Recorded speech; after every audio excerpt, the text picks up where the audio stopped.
welcome to episode 386 of the AllYouCanHear podcast. This is the part 2 to anybody who's been paying attention, or official full show, gamer show episode. And I'm Wenzel, and joining me today are my two other co-hosts.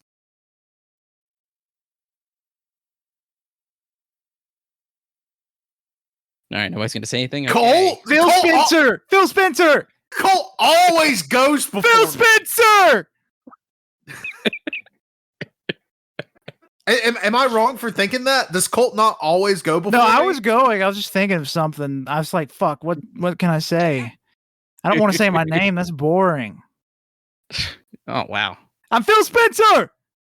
Yeah, that's Phil Spencer. Who else is with me? Phil Spencer Colt, by the way. I'm Colt Phil Spencer. No. That's a different.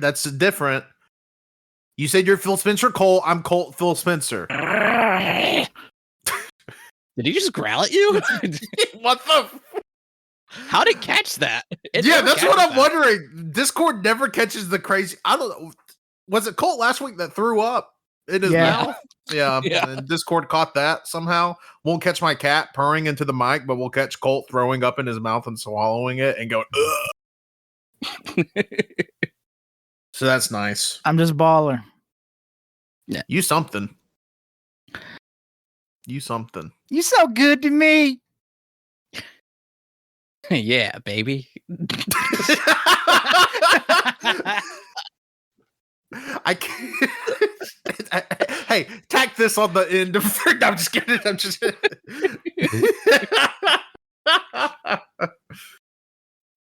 Oh my god. So we're here to talk about some video games. Yep. We've been playing some games. We got some game stuff we want to talk about. Yeah. I mean that. Yeah. Do we just want to go in order of the doc? I didn't know if y'all wanted me to talk about all this shit first. I don't know. I don't know what we want to do. Do we want to do that? Do we want to go into news first? I mean, what do people want to hear? Let's wait for a response. Oh yeah, let's wait for the listener to respond. Maybe we could give a quick fantasy critic update. Oh yes, please, because I just saw it and it is funny. Does anybody else have it? I mean, I have it pulled up, but I didn't know if people wanted to talk. I already have it open. Okay, I have it open. Colt, would you like to talk about your team first? What changes you've made since our draft? Yeah, so I've picked up 3 new games, and I'm waiting for a little bit after the summer for the last 3. But the 3 games I picked up, I was playing Outer Worlds 1. Sorry, I was burping, and I said, "Oh, this is really fun. I'm gonna get Outer Worlds 2, since that's gonna be coming out later this year as well." And I did. I got that. I got Lost Soul Aside right after the PlayStation Direct because that shit looked awesome, and I got Fuga Melodies of Steel because it looks beautiful. I haven't played them yet, but I think it'll review well because furries come through on that shit. Colt, would you like to say how many points you currently have? Yeah, I'm holding -10. None of my games have come out. My first game doesn't come out till May. So I'm going to be sitting here for a bit. I was looking at that earlier today. That's fucking crazy that none of your games come out till the end of May. It's not even like the beginning of May. Your first game coming out is Fuga, which is slated for May 28th. Now, granted, you have 3 games coming out in a 3-day span between Fuga, Elden Ring, Night Rain, and Lost Soul. But I think that'll be a great little time period for me. I saw that today and I didn't realize it was that long till any of your games came out. Yeah, but I'm at -10 because it's one of Tanner. My counter pick, Civilization 7. Yeah. It got an 80. Which that's dropping because it was at an 82 at one point. Yes, it was. Now at an 80, so that not looking like an awful counter pick. I'll go next. I've only picked up one game since the draft. I picked up Like a Dragon Pirate Yakuza in Hawaii after playing the demo, because the demo was really good and I had read some previews. I'm like, oh, this is gonna break like that lower 80 barrier that all the Yakuza spinoffs seem to score at. Nope, 81. So that kind of hurt me there. Again, like we mentioned earlier, Civ 7 was at an 82 at one point, now sitting at an 80. And as you're listening to this, Monster Hunter Wilds is already out. I haven't got the points for it, but it's currently sitting at an 89. So that will give me 19 points, which will put me at 40 points total. And I still have 5 slots open, as well as 2 counter picks. And Colt didn't mention it, but Colt also has 2 more counter picks. That's true. I have not picked those yet. To pick as well. And just as a reminder, if you fail to fill in a counter pick, it's an automatic minus 15. So that's bad. Just something to keep in the back of your mind. Wenzel, if you want to talk about your team. I am currently in second place with current actual points is 11.58. And at the moment, the only game that has released for me is Avowed. It's currently sitting at 82. So that's pretty sick. Yep. And the next game that comes out for me is going to be Atomfall. That won't be until March 27th. But fingers crossed, it does really good. And fingers crossed that Colt fucking loses. So, hey, Atomfall looks good. And Tanner's got Split Fiction next week as well. Yeah, so I'm just going to be sitting back here sniffing my balls, just like playing with my pee-pee. Yeah, just for reference, before Colt has a game come out, I have 2 games to release. Wenzel has 4 before Colt's first game comes out. But and that could possibly change with the Switch 2 Direct in April. I imagine there's going to be some moves to be made.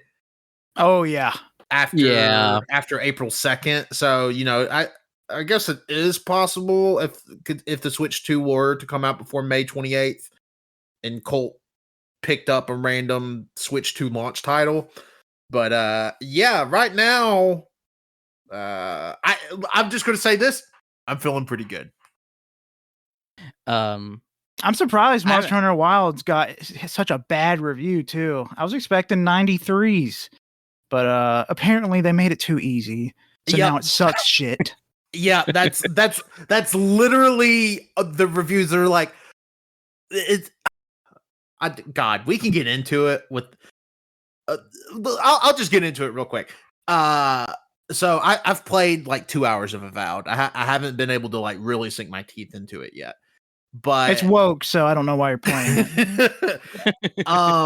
But one thing a lot of people like about Avowed is that there's friction to it, which I get it. Like, the game does not hold you by the hand and say, go here, do this, do that, which I really like. And I really like the combat. I like the characters. The story's it's not the best. I mean, it's a very simple story. It's not bad. It's just a very simple story. And I feel like since Avowed dropped and people were using the term friction, I've read probably 15 Monster Hunter Wilds reviews, and all of them are like, it's so frictionless because it's so easy. I'm like, am I getting psychic blasted? Like, I feel like I've heard it in like passing before of like, oh, this game has friction or whatever. And then like after Avowed, like that is like the game journalism buzzword of the year so far is friction and frictionless. I'm just sounds like they need some soft and wet. Am I right, JoJo Part 8 fans? Hey, that's what I'm saying.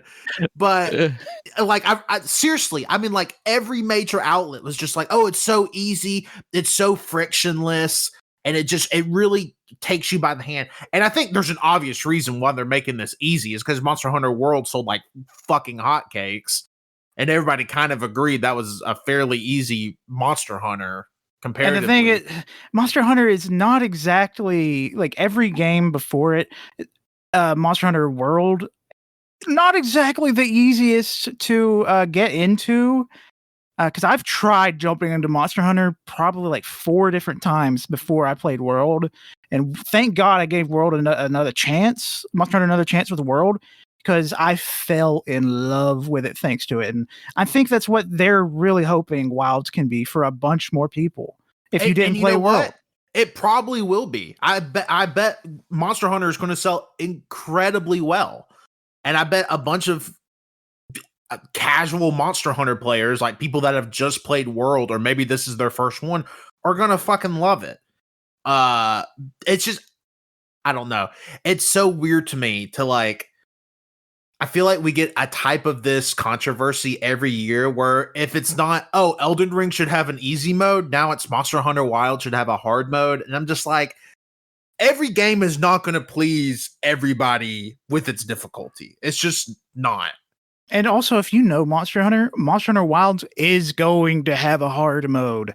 Just wait a couple of months, some content updates. There will be the Master Hunter ranks or whatever the fuck they're called. Those things are hard as shit. Just wait. It'll come. Yeah, like it's kind of like the Civ 7 thing a little bit, where the reason it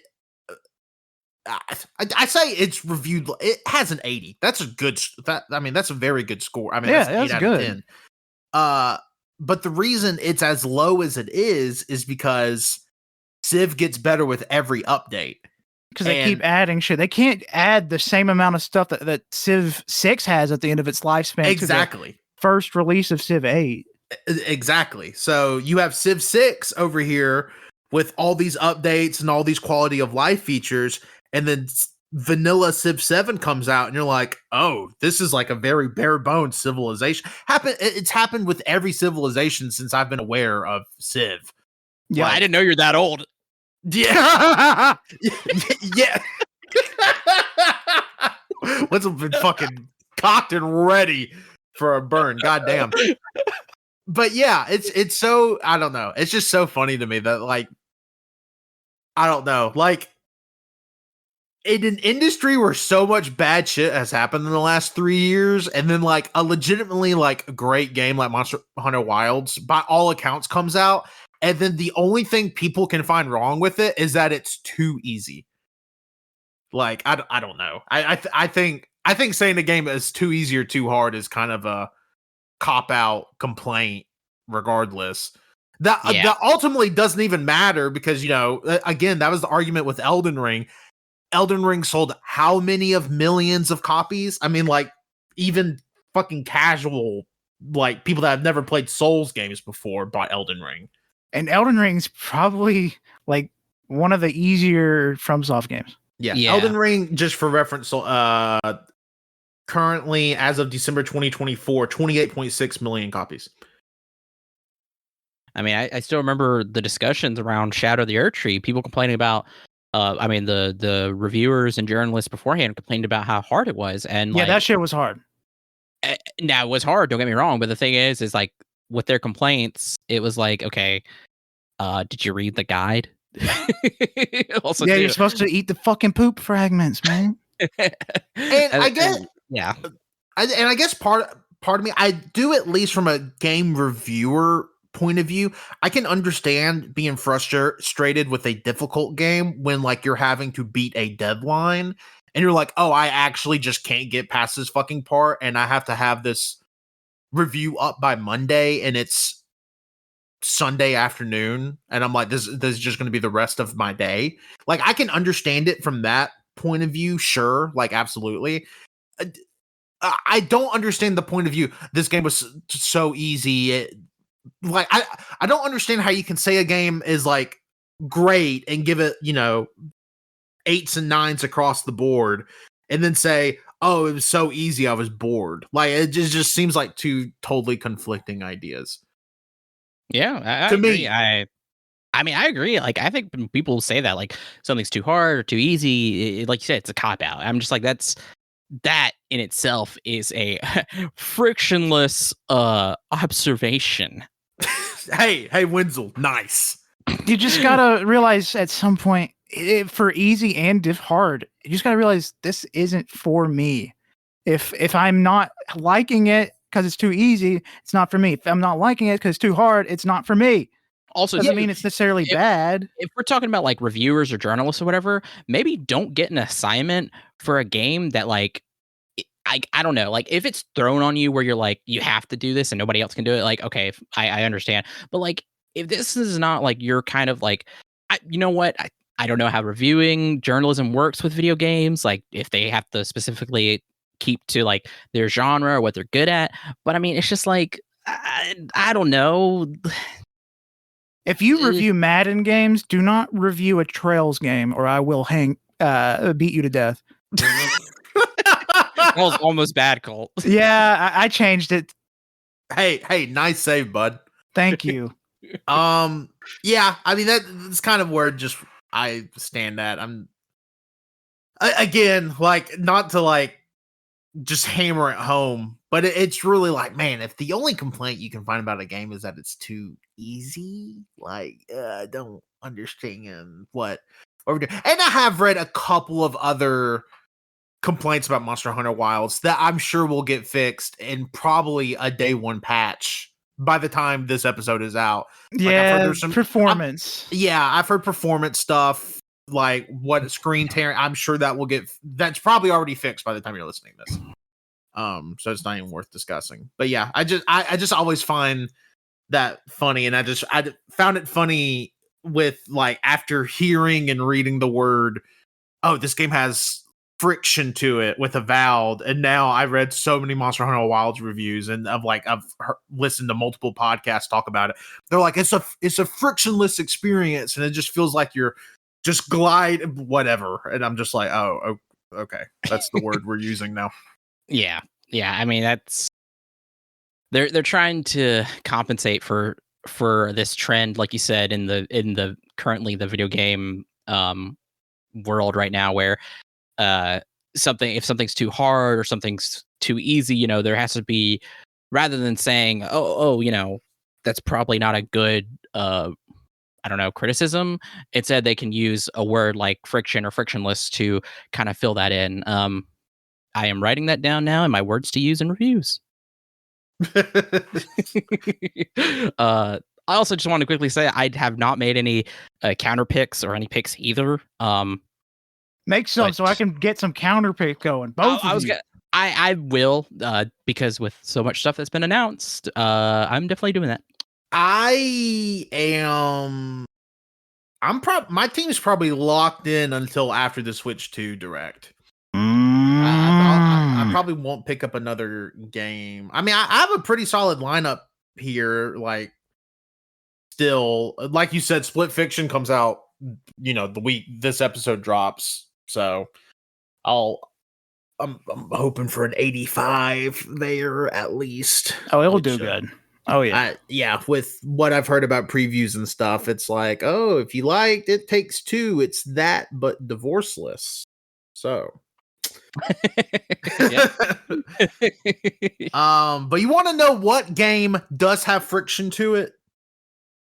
Let me tell you about Wario Land 2 for the Game Boy Color. This is a fucking video game, folks. So this is Wario Land 2. You play as Wario, and pretty much just doing like various little tasks in the form of like, I guess it's I don't want to call it Metroidvania, but it's very proto Metroidvania. It's so weird now because Wario Land has almost become its own genre into itself with games like Pizza Tower. And yeah, it's a Pizza Tower. Yeah, it's a Pizza Tower like, I guess. But man, let me tell you, 1998, maybe video games didn't get any better after that year. I just don't know. You look at the games that came out in 98 and it's like banger, banger, banger, banger. Warrior Land 2 is a God Among Kings, and I've almost beaten it. Oh wow. I'm very close. Has Wario said anything that's cancelable yet? Basically the whole game. Oh no. Ooh. Yeah. As soon as he pops up on your screen, he says the F slur. Whoa, Wario. Yeah, Wario. This is my But land. but it's Italian. Okay. They're like, okay, Wario, it's okay. But no, it's just Wario is definitely gay, right? huh? I don't know. What a fucking thing to throw out there. Like thinking about it, like I don't really know. I feel like he isn't. I don't think so. You know what? I'm not gonna assume anybody's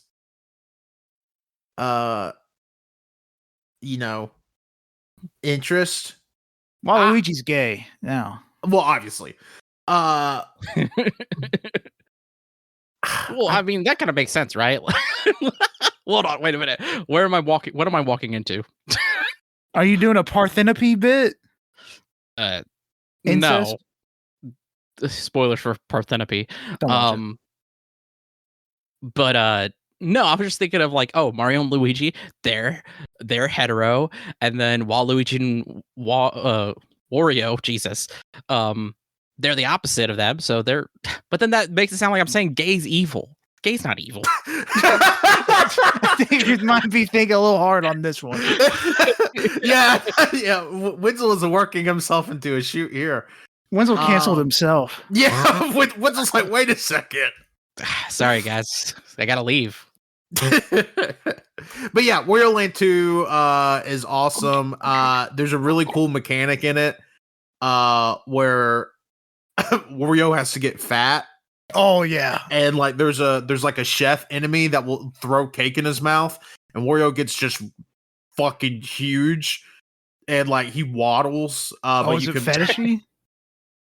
Borderline. But well, wait a minute. Now that I think about it, if he's, I mean, that's clearly a pregnant fetish. Then that means Waluigi and Wario are hetero. Okay, I wouldn't say no, shut up. I'd say inflation. Calm down. Here's how I uncancel myself. Mario and Luigi are gay, and then Wario and Waluigi are hetero. So evil hetero. Okay. Yeah. Okay. That's just not true. I've seen Waluigi do some crazy things on the internet. He could be bi. Now I'm really, I don't know what I'm doing. But going back to inflation fetish, that fucker can stretch. Who? Tanner, you didn't stop me. Tanner, just keep moving. I will say there is also a power up you get where Wario's head get real big and you float. That's that's fun. That's awesome. But yeah, that's Wario Land 2. I'm just gonna go through my games. I'm also playing Kunitsugami Path of the Goddess, aka the game I never spell right, as evidenced by me spelling it Kontitsu in the Google Doc. Yeah, that's not right. Kontisu? No, it's cunt. Yeah, yeah, it's clearly what it says, Colt. This game fucking rocks, though. Like, there was a few outlets that kind of gave it its flowers last year. I don't know if that picked up, but I ripped hard ass. It hurt. It didn't pick up, but you laughed about it. Smells very bad. But yeah, it's just like this really cool like tower defense light game, but it's also kind of like a resource management game, because like after you clear an area, you can go back and like use your guys that you had from that area to help rebuild the area and things like that. And I will say, like, playing it with a controller, like the placement of your units is so easy. It's literally like 2 button presses. And even after not playing it for like 3 weeks and picking it up again like last week, It's super easy to put down and pick back up after a couple of weeks. Also, they just give you fucking Okami armor, which is cool. Like just for boot. I don't know if it's like a Game Pass thing, but yeah. So I'm wearing Okami armor, so that's pretty cool. I was very surprised when Tanner told us he was playing this game. It did not seem like something I would have ever thought he would touch. I've been like half interested in it when it was first announced, but then when we found out it was like kind of like tower defense, whatever, I was like, I don't know. I still want to play it. It's a very pretty looking game too. Yeah, it's pretty. I just like you. I really don't like tower defense, so I'm probably never gonna play it. And it's so well, you're not weird. like me because I want to play it. So, but it's so weird. So I say it's a tower defense light, but the character that you're controlling, it's more like an action RPG. If that makes any sense. Well, like you're placing units and stuff, and you are technically defending something, but like your character can free roam, and you're fighting, and you're controlling your character, and it very much controls like an action RPG with tower defense elements. It's on Game Pass. I would say give it a shot because it reminds me of like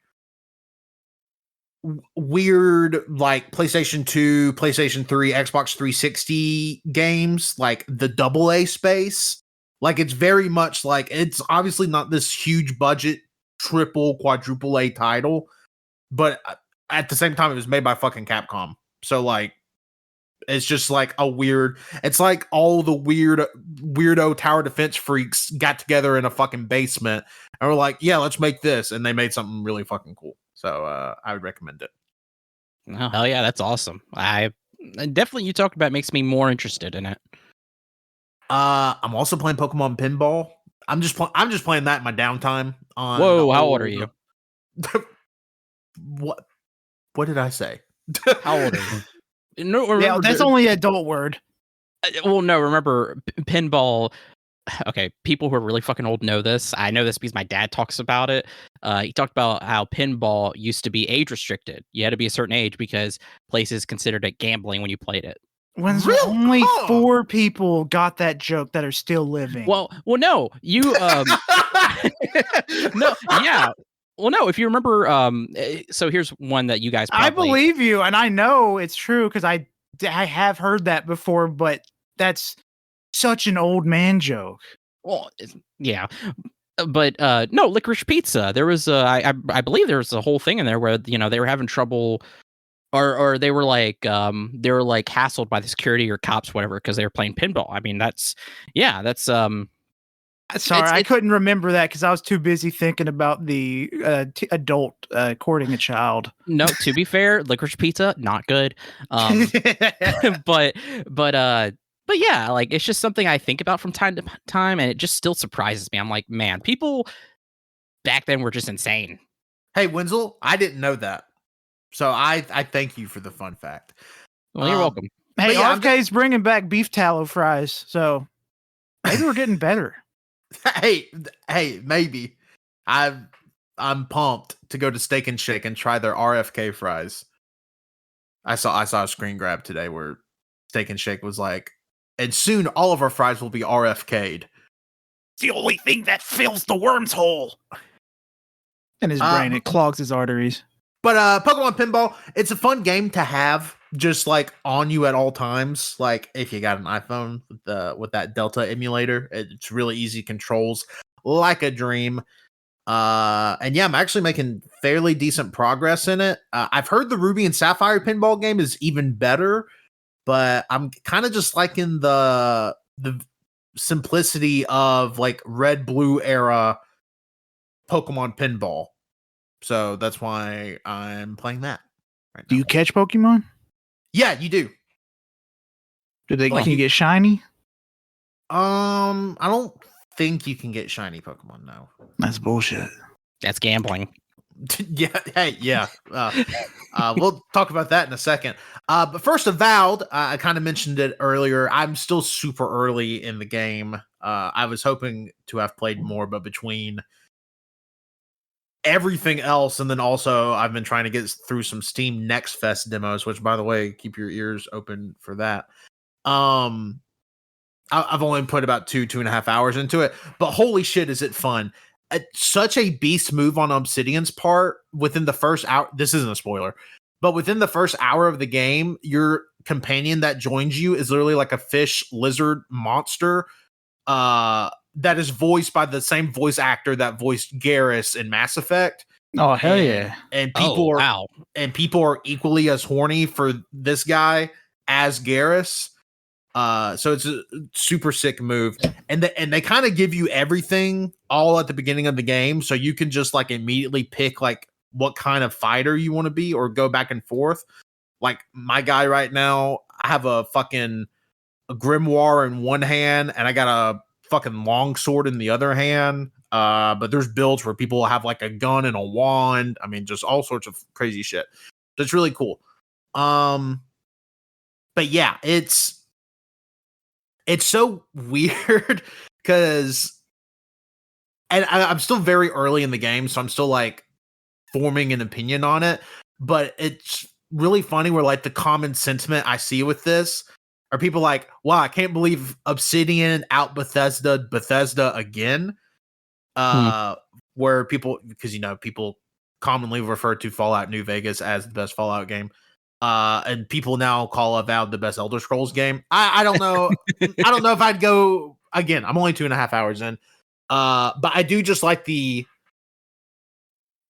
sort of it feels very open. In a way where it's not open, it's open zone, not open world, which I kind of appreciate. But you can kind of like once you're in that zone, you can kind of do whatever. Like you can pursue the main quest, or like there's a side quest where a woman's like, oh, these goblins broke into my house, go clear out my house for me, please. And like you can go like essentially be her house security. Like it's super interesting. So I'm very excited to spend some more time with that. And it's not a super long game. Like I think if you mainline the main quest, it's only like 20 hours long. Yeah, I mean, I recently beat Outer Worlds, and that wasn't a long game either. It took me like 30 hours, but I was doing extra stuff, and I decided, what? I'm just gonna go through the main story because I got other games I want to play. Fucking Pirates Yakuza is about to come out. Amen, so I brother. did that. And my last game I have on here solo is a game called Heaven Burns Red. Have either of you ever heard of this game? No. I literally just looked it up, and I was very surprised by what I saw. For you to play this. So Heaven Burns Red is a gotcha. Ew. Came out in Japan in February. Yeah, sorry guys. In February 2022. Just recently came out in the US in November. It is the first completely new game in 15 years from Jun Maeda, who is the main scenario writer, who was like this very like a big name in like these like oh my god, visual novel like scenario stuff, has done all sorts of things in their career, but this is their first like credit as a main scenario writer since 2007. And it's so the game is essentially you're kind of omnipotent. You play as this team of girls, of like high school age girls. And they have been put into a military school to fight like the aliens invading Earth. The aliens are called, say it with me, Cancer. But get this, Cancer immune to all weapons except for the special Seraph weapons that only high school girls can summon. So there's one girl in your squad to start with. They call her Captain because she was programmed as a baby to lead this like warship. That's fucking crazy. But no, I'm like 4 or 5 hours into it. The gacha elements are like it's a typical gacha game. However, I will say it's a little friendlier with like giving you the premium currency and stuff to like summon your stuff, because I would never put any sort of money into a game like this. But the gameplay is really fun. It's like just like a turn-based RPG. And like it's fully voice acted. The cutscenes look good. The game looks good. All the visuals are like really well done.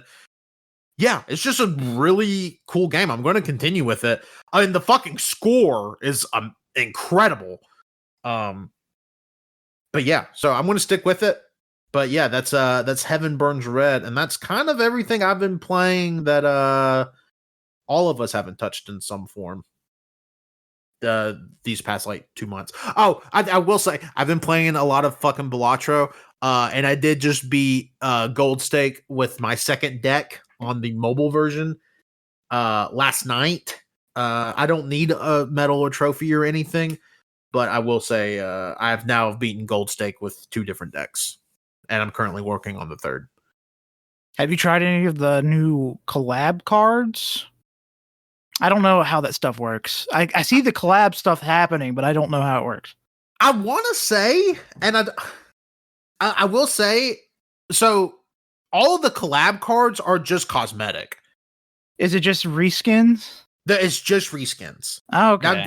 Now, granted, the developer, Local Thunk, did say they're working on like a 1.1 update that would actually add new Jokers to the game, but there has not been Jokers added to the game since the game launched. Like it's been 150 Jokers the whole time. Damn. Yeah. I'm surprised. I feel like that'd be a great DLC to add. I'd gladly pay for that. Yeah, but the thing is, like all this, like Friends of Jimbo packs they've done. I think there's been like 4 of them. There's a lot. They've done collabs with all sorts of stuff.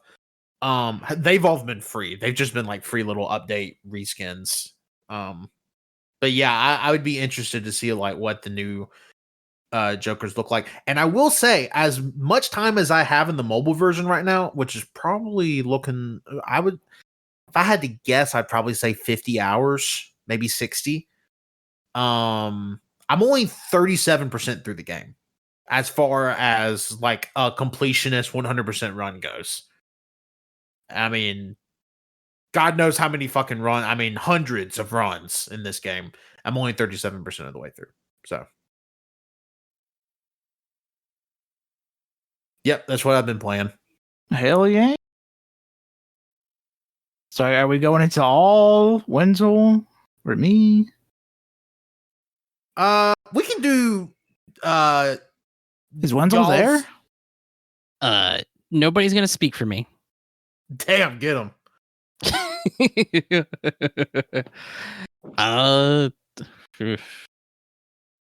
Wenzel, you want to talk about your stuff, then Colt talks about his, and we talk about the stuff we played together? A little bit of friction in this podcast.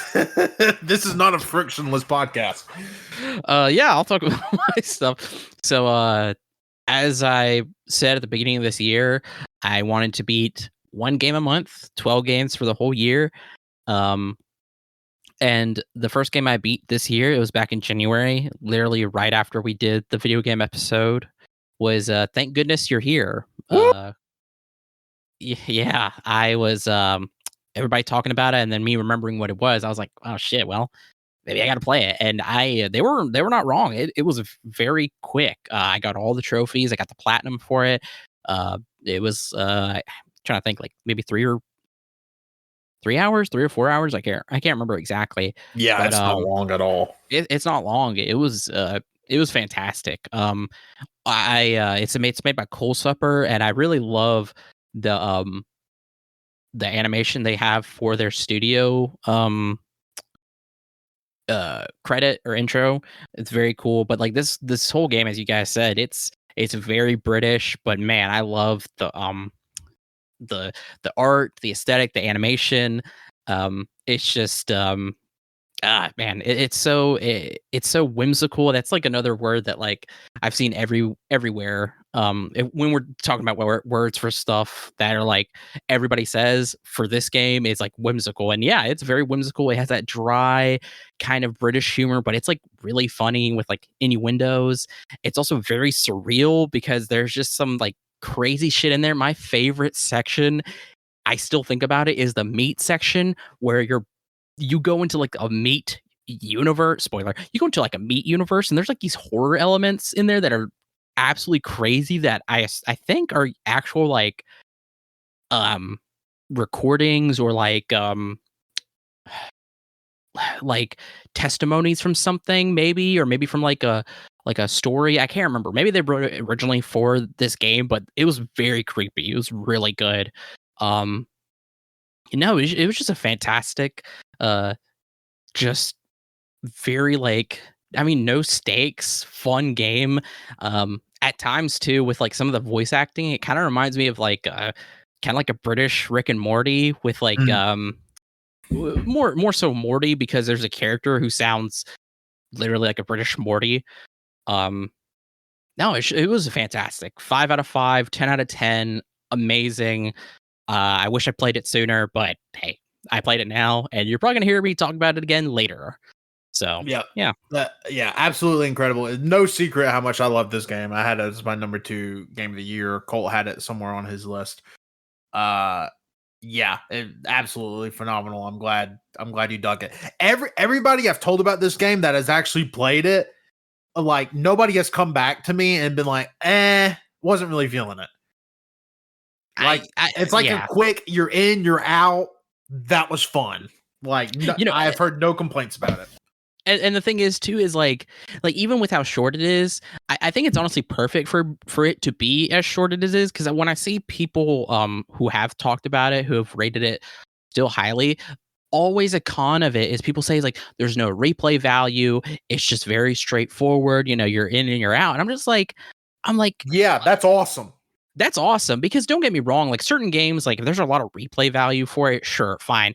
But I think like if you're coming I don't know, like it's really just kind of weird to like constantly be coming back to, like, especially like a story game like this, to be coming back and coming back and coming back. It's just like, okay, let's be kind of reasonable here. Like multiplayer games, that's understandable.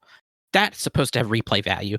But this story game where it's pretty just, I mean, I don't know, like it's not like the puzzles aren't too difficult. It's like, and I love to how whenever you're constantly going, like you're revisiting locations and kind of seeing like what's different, and or like what things you have to do, whatever, like you're constantly coming through, and certain things like obstacles are in your way, so it kind of makes your path or gives you a new path to discover something else to add to this weird story. I love too how the main guy, the character, he gets tinier as you go through the story. Like he just doesn't have a set size other than that he's extremely small. I love that. That's incredible. Like at some point you're on a guy's chest, but like you're the size of like a grape. Yeah, and like going back to like people saying like it has no replay value. Like I feel like if this game was like at the 7 or 8 hour mark, I feel like it would have very much worn out its welcome. Yeah, my bad. So, yeah, like going back to that, like absolutely. I think if it was longer than 3 to 4 hours, yeah, I think it would have gotten very old very fast. I don't think it needs to be longer. That was like that criticism. I just chuck it out the window. I'm like, it doesn't, like, if you're gonna go back through it once, I think that's great. That's perfect. Done. 10 out of 10. Incredible game. That's all it needs. I'm not the type to replay games unless it's been a long time. Anyways, I hate rewatching movies so soon after something as well. If you just beat a game and you're like, damn, that was good. All right, new game plus. I'm not that person.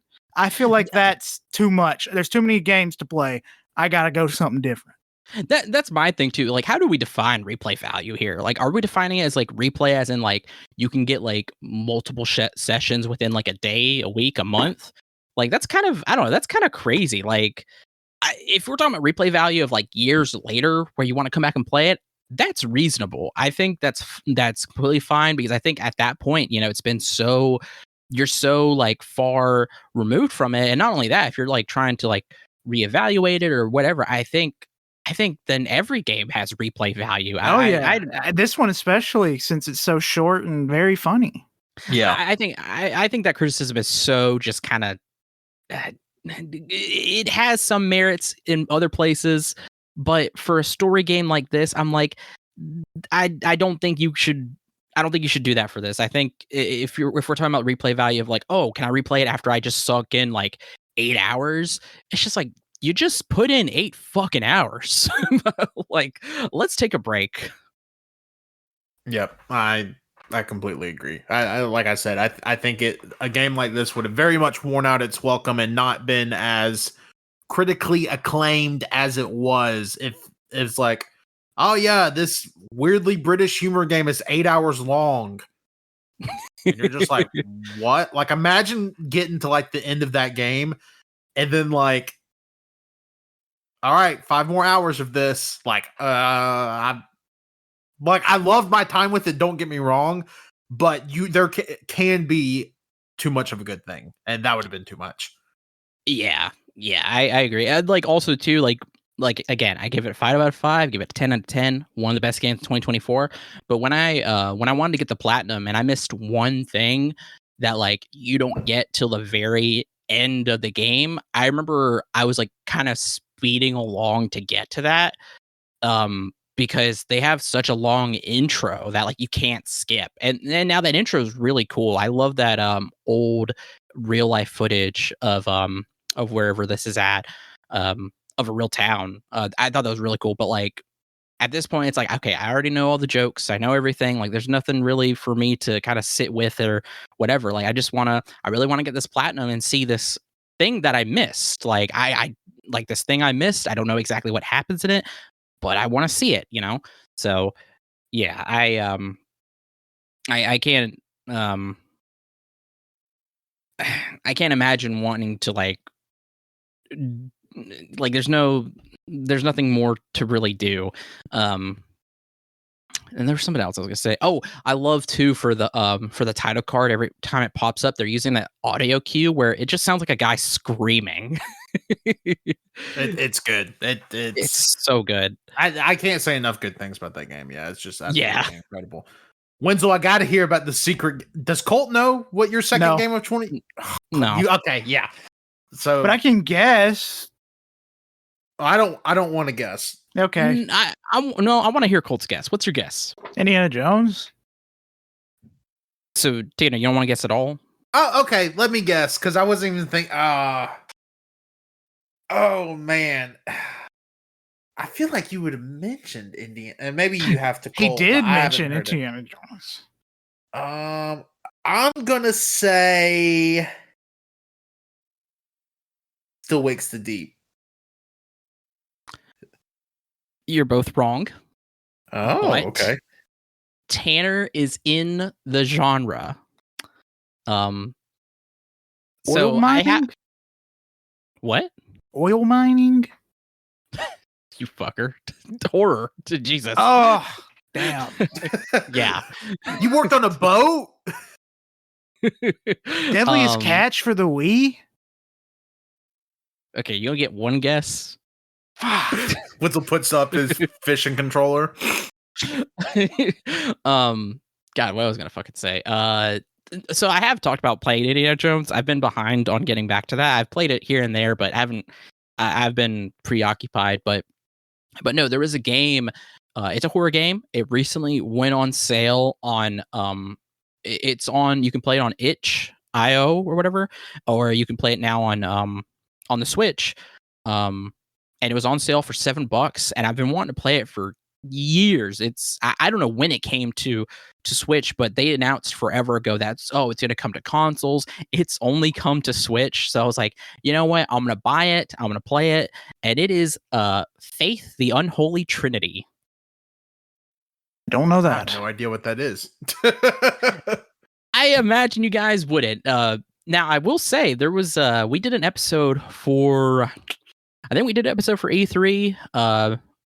It might have been 2018 or 2019. Maybe it's 2017. I'm not sure. I can't remember. But there was during the PC developer conference, there was like a montage of games, and I remember seeing the Faith gameplay from Faith in this montage, and I was just like, I have to find out what this game is, because it's just one of those interests that just struck me, just tickled my little brain. I was just like, I have to know. So then I saw, like, went endlessly to find it, found it, and I was just like, oh well, I want to play it on console, so I'll just wait. Well, it never came to any other console.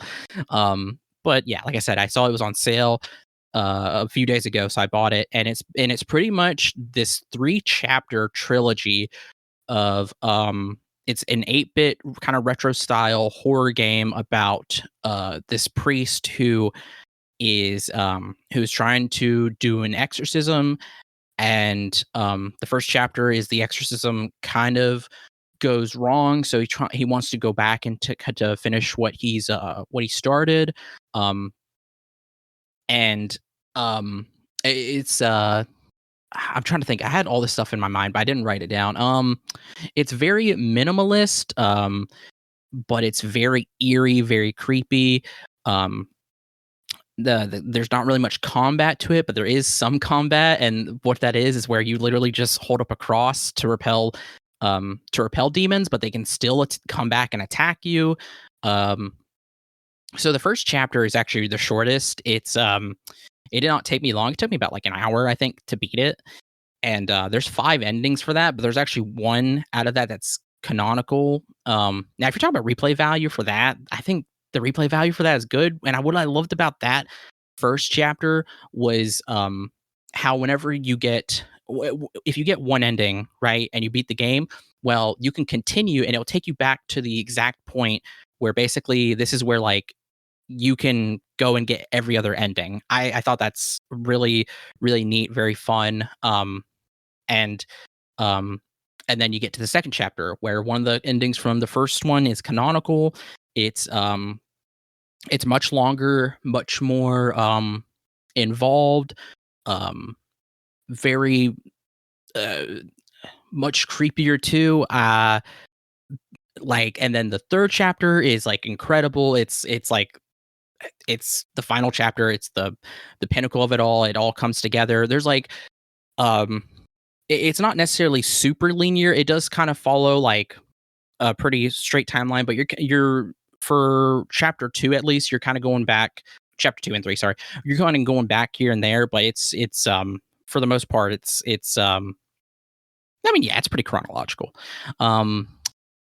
But yeah, it's the longest. It took me like chapter 3. It took me like quite a bit, because even though it's not super hard, it's like if you mess up, the enemies will kill you in one hit. They always kill you in one hit. So, but the developer's pretty generous with like the save points, so it's not too bad.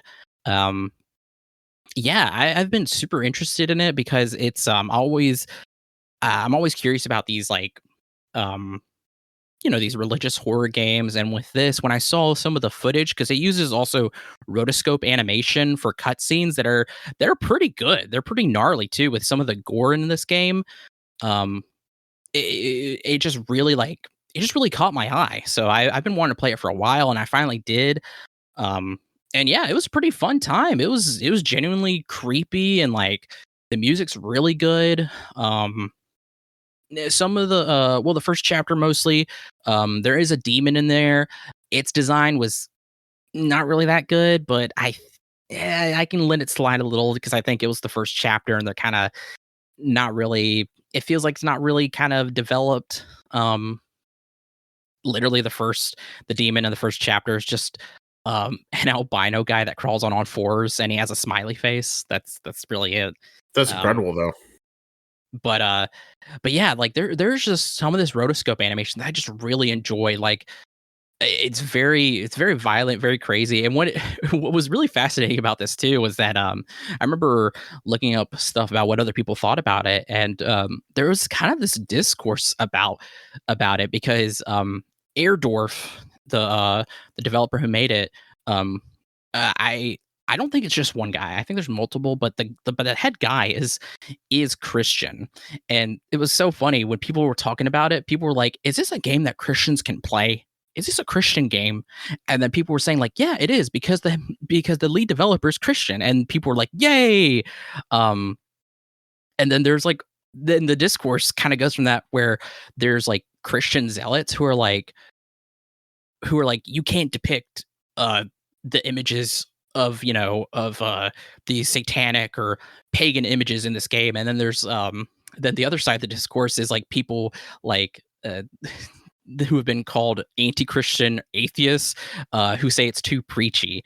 And I don't know too many of the beliefs of the developer, but for the most part he seems like an all right guy, because when he talks about it, he's like, look, when it comes to keep in mind, I am not Christian. I am very much not religious at all. So, usually when I see that, sometimes it's kind of like a red flag for me. But for the most part, he seems all right. Like he talked about, he's like, look, if you believe in this religion, if you're going to acknowledge God, you have to acknowledge the devil. And for the most part, we don't use this in any way to mock Jesus or anything. In fact, the game has you relying solely on faith and trying to kill demons and stop horrible things from happening to people. It's like not we're not mocking the Bible, we're not mocking Jesus, we're not mocking Christianity. So there's no way that you should this should be just fine for you to play. And not only that, it's like, not trying to be preach or anything. This is just something we want to make or anything. Like we're not trying, or they are not trying to specifically like convert people or anything. Like anybody can play it, anybody can enjoy it. That's all this is. It's just a horror game where we wanted to have certain elements in it, and we wanted to take it in this, direction, use it this way, because like I said, it's really kind of goofy because you're going up to like different objects to put your cross up to see if like it will reveal anything or if there's any monsters or whatever. And it's very unique in that way. I'll give it that. Very minimalist but unique. And yeah, and then I'm glad you also confirmed it's a Christian game, because I was going to get really mad, and I'm glad to hear you're born again because of this game. And you're looking for reasons to why it's okay to play the game. Yeah, absolutely. Absolutely. No. When I saw that too, I was just like, is he Christian? Because like many of the people who have seen this game, with all of the imagery in it, I was just like having grown up around here in the South and with Christians and shit, it was a very surprise. I was like that's not something you typically see. Like somebody who's Christian who's honestly willing to depict that, because there are certain sects within Christianity who are like, and I said before, Christian zealots who are adamant. They're like, you cannot talk about the devil, you cannot depict the devil, you can't even say its name, you can't even say devil. If you do that, you are inviting him in, you are participating in satanic worship. You can't do that. You can only talk about Jesus, you can only talk about God. That's it. That's all you can talk about.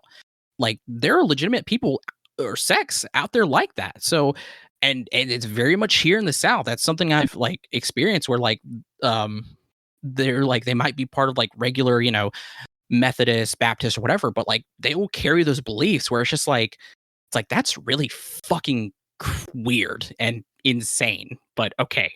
And then there was also a really, because I was just kind of doing like a little deep dive where there was a I saw on Twitter where if anybody remembers, there's this fucking idiot on Twitter who, after with everything that Elon, he's become more not popular, but video game world journalism has seen him more now because nothing's stopping him.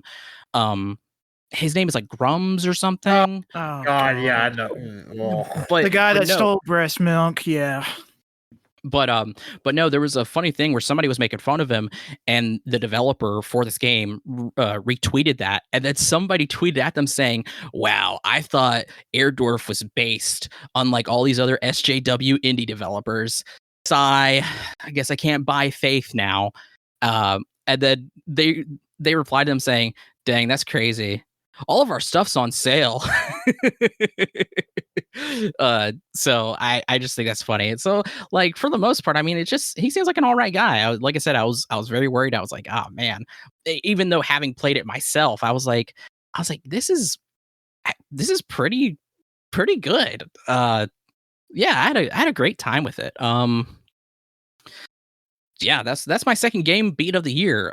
Faith: The Unholy Trinity. I've been wanting to play it for a while. Finally did. It's pretty quick.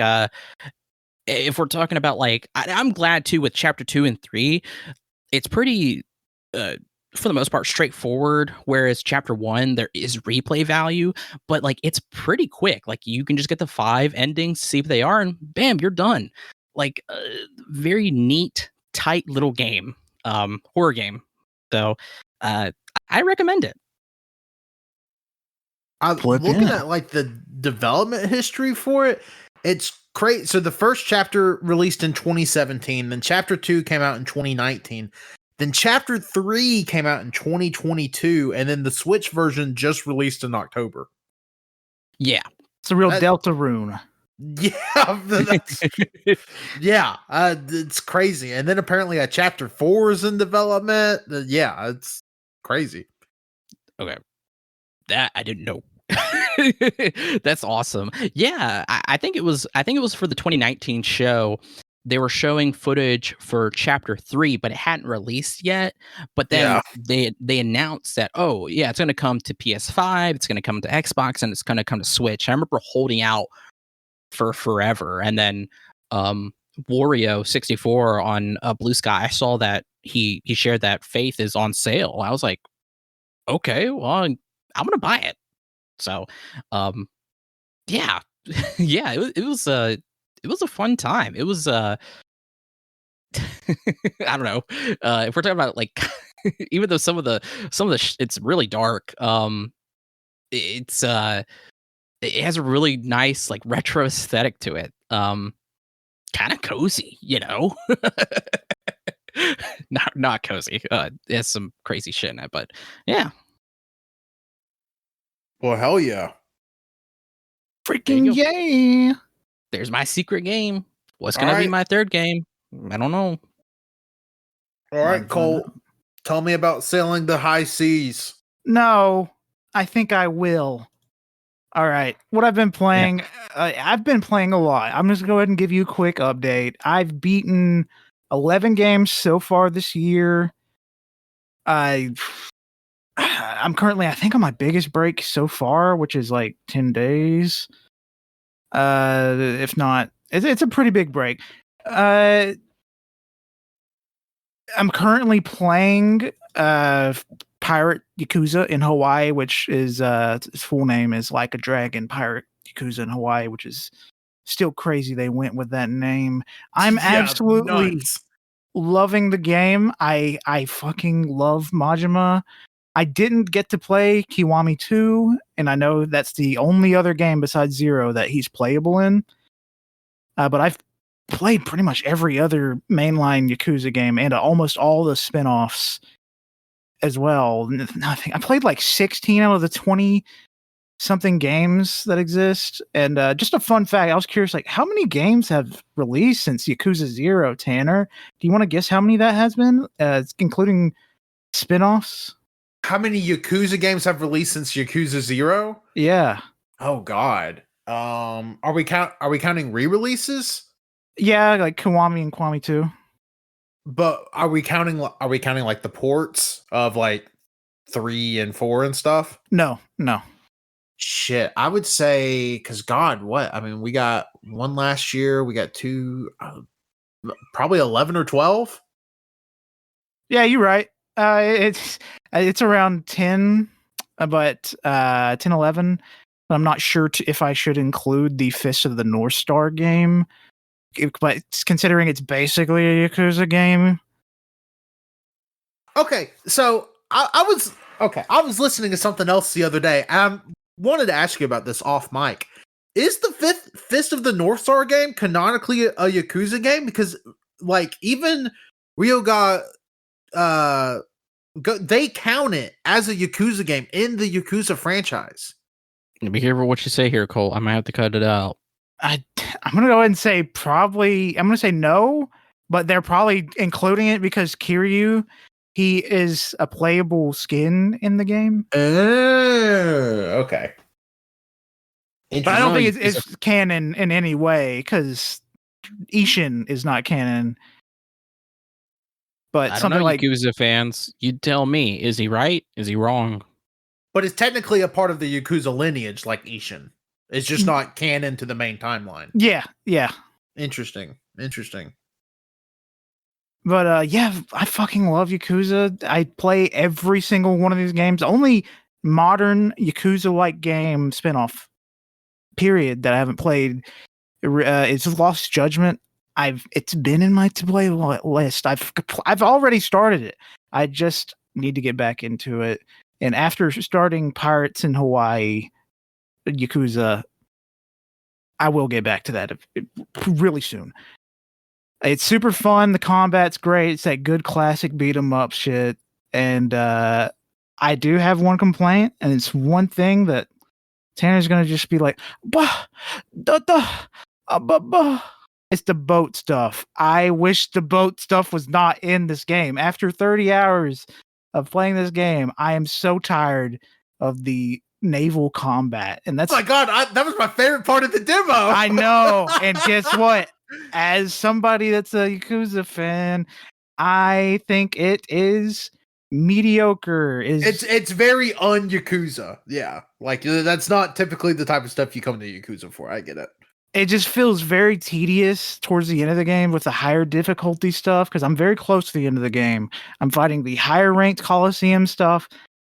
It's so just time consuming you got to destroy the ship, board the ship, kill everyone on the ship, do it 4 more times, and then you can go to the next rank. It's so tedious. If it was like, for example, the man who sold his name or man who erased his name. Man who erased his name. That the Coliseum stuff in that game was you're one dude with like 10 other dudes. Here's 100 guys, fucking fight them. And then that's it for that entire rank. There's no loading screens. You're just beating the shit out of each other for a certain time limit. You beat them, you're in, you're out. But but the Coliseum stuff, is it integral? I mean, are you doing it for platinum purposes? I mean, it's integral to the side story stuff for the there's like a pirate story stuff where you're fighting this faction that stole this crystal from one of your friends, like old friends. Okay. And since Majima's got no memories and he's like, fuck it, dude, let's go do it. Yeah. We're doing that.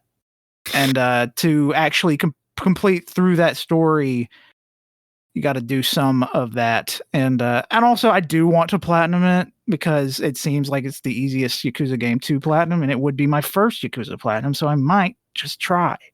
Interesting. Yeah, I definitely want to pick this up. The demo sold me on it. As soon as Majima summoned a fucking domain expansion, sharks, I was in. I will say it immediately spoils Yakuza Infinite Wealth, which is pretty funny if you haven't played that. I have heard that literally in the first like little section it spoils a big part. I don't know in which way it spoils Infinite Wealth. It spoils the climax. No, I know that. I just don't know in what direction it spoils the climax.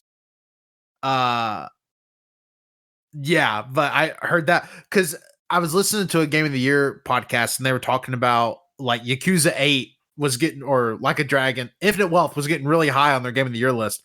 And the thing that held it back from like top 3 was a lot of people didn't really enjoy the ending. And then like 2 weeks later, they came back and they were like, and it's when like the previews went out for Pirate Yakuza. They were like, yeah, so I kind of got an answer playing the fucking pirate game. It was very funny. Yeah, it's batshit. It's a very Yakuza reason for why the shit was on this island. That's good stuff. Is there any like is the Animal Crossing thing in this one? Dondoko Island? Sadly, no. That is my favorite mini game that I wish would have returned, but it is not. I was just wondering since it was on Hawaii again. But the island does reappear in the finale to the freak capture mini game, where you take photos of all the freaks throughout Hawaii. You got to take pictures of the perverts in the secret Dondoko Island. Wow. Ooh, Like Pokemon. Yes, it is. It's a 100% a Pokemon Snap parody. That's awesome. I They did. should probably sue 'em. I They did better Colt, not. just download for the first time Yakuza 7. I put it on my Xbox. Hey, I want to play. I got to see what Ichiban's all about. Ichiban, he's got that name for a reason. Just start it, play it gently, take it slow, play it 2 hours at a time. Yep. It's 100 hours long, but take Yep. your time with it. It will take me a year to beat, but I will play it. You won't regret it because Ichiban's great. His friends are great. And plus, you get to see some cool shit in 8 with Kiryu and the old OG shit. And that's another thing about Pirates Yakuza in Hawaii is it's pure fan service. That's what it is. And you're playing as great. Majima. Of course, it's pure fan service. That's the only reason for these games. And Yeah. if you're mad about that, go away. Because, like, have you played all fucking 20 of these games? Because if you have, and this is where you're getting mad, I think you need to go sit on a fence post. Well, just shove it up there. Because, come on now. Amen. But yeah, Fire Yakuza in Hawaii, I love it. I love it. I'm gonna even after we're done playing with this, I'm gonna go play some of that before Monster Hunter comes out. Oh, That comes out tonight as of recording. Up next on my solo thing is Onimusha Warlords, the first Onimusha game. I got this game when it was on sale, like I want to say December. It was shortly after the Onimusha Way of the Sword was announced. And I am so mad it took me so long to actually play this game. It is absolutely fantastic. It's an old Capcom game, originally released in 2001. Warlords remake or remastered. It released in 2018, and it took me till 2025 to play it 24 years later. Oh my god. It'd been pretty hard for you to play it in 2001, though. Oh yeah. I mean, I could have if I got it on PlayStation, but I definitely would not. No, you couldn't have played it. You couldn't have played it in 20. You 2001. couldn't have played it in 2001. Why? You would have been 2 fucking years old. Yeah, you were 2? I could have still played it. I played Mortal Kombat as a baby. Was I good? No. Cole, I knew you as a child. I don't know if you could have played. No, there's no. Let's be cautious about how we say play. Okay. I was literally playing the rubber off Vice the City. analog stick. I was literally playing Vice City. In I want to say At 2001. At 2? Yeah. There's no way. No, there's no possible way. You can't be 2 years old playing a fucking video game. Not a PlayStation. You would have to be a baby genius. I'm just saying. I got Big Mother Truckers. It was a triple pack. I got Big Mother Truckers. There was a motocross game. There was some You remember that futuristic at race 2 game. years old? Oh, I 100% remember because that bundle was on top of a CRT TV Christmas morning. I remember waking up, seeing the PlayStation 2 under the Christmas tree, being super excited to play it because Vice City was also there. I didn't know what it was at the time, but because Don't you think you could be older than 2? I don't fucking know. It was like 2001, 2002. When did Big Mother Truckers come out? Because that was the only thing I cared about. What do you mean you don't know? It can't be. You can't be defending that you had to be 2 years old, getting up and seeing all this stuff and remembering it. When did Big Mother Trucker? 2002. Yeah, it was 2002. I mean, I could believe you were 4 or 5. 4 or 5? No, 4 or 5. I was playing Pokemon when I was 5. Oh, so you're playing Vice City at 2 and you're playing Pokemon at 5. Yeah, you can ask Cody. He will tell you I am not lying right now. I am not bullshitting. I am 100% speaking facts. We even had the fat PS2. So that even shows I had the original. The Slim wasn't even out yet. Colt, look, I'm gonna be real with you. Every time we've talked about chronology of things, you have been off. So I'm sorry. Hey, chronologically, I don't think you're right. Message Cody, ask him when did we get our PlayStation 2? And I'm gonna ask him, did you play Vice City at 2 years old? That's what I'm gonna ask him. Yeah, it might not have been 2 years old, but I was playing it before I was like 5. That's no. Well, first of all, Vice City wasn't even out when Colt was 2. I'm looking here. When did Vice City come out? Vice City came out in 2002. It's all lining up. I was probably 3 to 4. What do you mean it's all like a 4-year-old and a 2-year-old are so different? Well, you're right. I wasn't playing it in 2001. I was playing it in 2002 or 3. Which I think is what we said. You would have been 4 or 5. All right, Colt. Talk to us about Omnibus. God, I could have played it. I would have slit your fucking tires. I will be there too. I'll help. You can hold the flashlight. 100%. You can message Cody. And even before that, I had Nintendo 64. I played Donkey Kong 64. I played Glover. You guys don't even know what Glover is. What do you mean? First of all, I'm older than you, and actually was a cognitive child when I had a Nintendo 64. Second of all, if you're saying you were playing WWE on there too, if you're saying you played, first of all, it would have been WWF. If you're saying you played a Nintendo 64 before 2001, you're fucking lying, Colt. You were not playing video games before 9/11 happened. You would have been less than 2 years old. Okay, are you saying you've never seen a 2-year-old hold a controller while mashing and buttons, playing, making and no progress? Game? Yeah. No. Have you seen a 2-year-old use an iPad and watch fucking That's so different. Spider-Man? That's so different. It is so much more complicated. It's so much more complicated. An iPad is harder to use than a controller because a controller doesn't require you to actually be good at the game. You could just be pressing buttons like bam, bam, bam, bam. That's playing a game. But that's not playing the game. A child can muscle memory hit the red button on the iPad and it goes to the video app. This is so much. Let me add Cody to this. Cody could defend me. iPad is touch. iPad is literally meant to be simple. Okay, throw the iPad out. Throw the iPad out. I'm just saying 110%.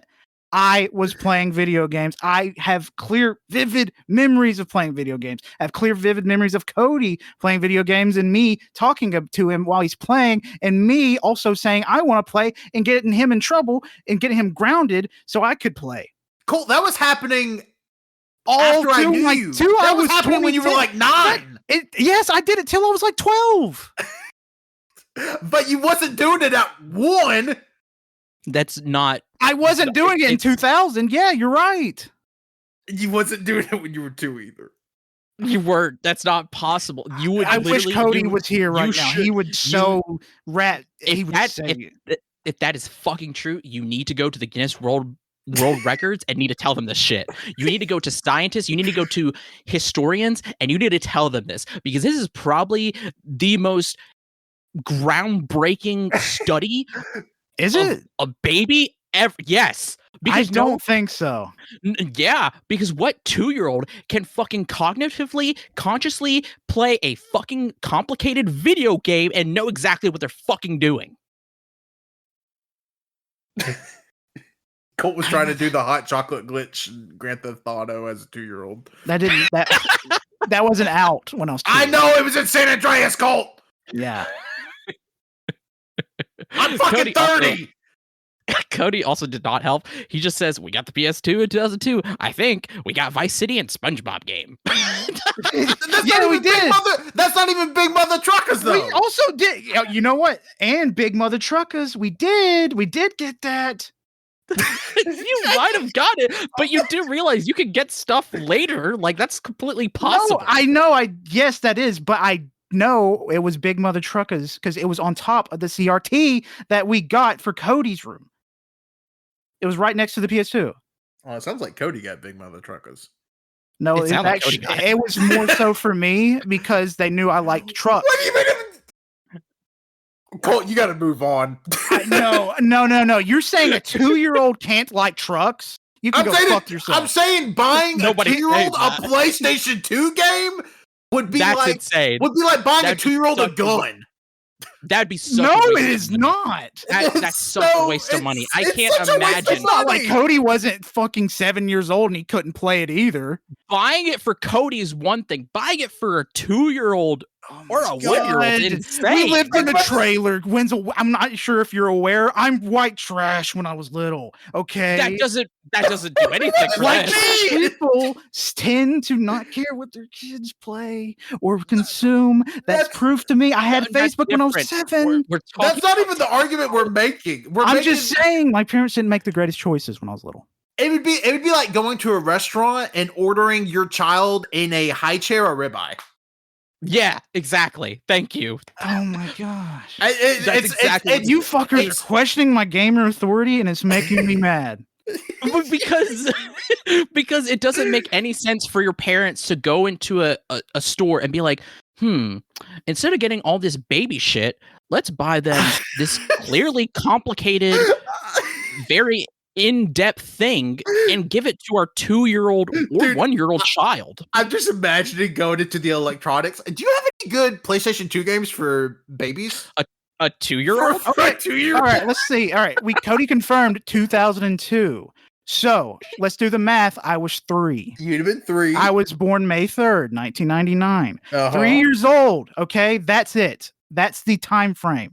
Uh-huh. I have very vivid memories from 3 to now. Yeah, obviously. If you're saying a 3-year-old can't play video games and remember playing video games, I am that's saying not true. that. That's I'm not not, true. I'm not even saying a 3-year-old can't play video games. I'm saying a 3-year-old is not holding a controller and actively playing Grand Theft Auto Vice City. I 100%. You might have know held this. I would bet that. You might have held the controller and Vice City be on the TV, but you were not playing it. You can't explain an instruction manual to a 3-year-old. It's not possible. And video games are so fucking intuitive. Maybe that's why I'm so good at them because I've fucking been They're playing them since I was intuitive? 3. Dude, Oh, Vice All right, City okay, is look, not intuitive. Listen. Video games, period. Video games, period. You press a button, it responds. That's the whole point of video games. I don't normally look at fucking instruction booklets when I was playing video games when I was little because I'm not a fucking idiot that's like, I don't know how to do this. I start pressing Well, yeah, buttons. because I'm you like, couldn't I think read it does that. because you were 3. I knew how to Also read when I was true, 4 just because because Cody taught me, and I remember vividly learning how to write because Cody was taught me. Cody was a fucking pretty much a third parent figure. He was basically mama dad. So I was pretty educated thanks to Cody, and also I have a good fucking you brain. wasn't Okay, also- reading when you were 3. I Also, was you're not an idiot if you read a manual to do something. That's just Oh my god, you're pissing me off. I'm using words because you're making me angry. it's just you're Of not. course, you're not an idiot if you can fucking read a manual. but I'm you just saying that you don't need to.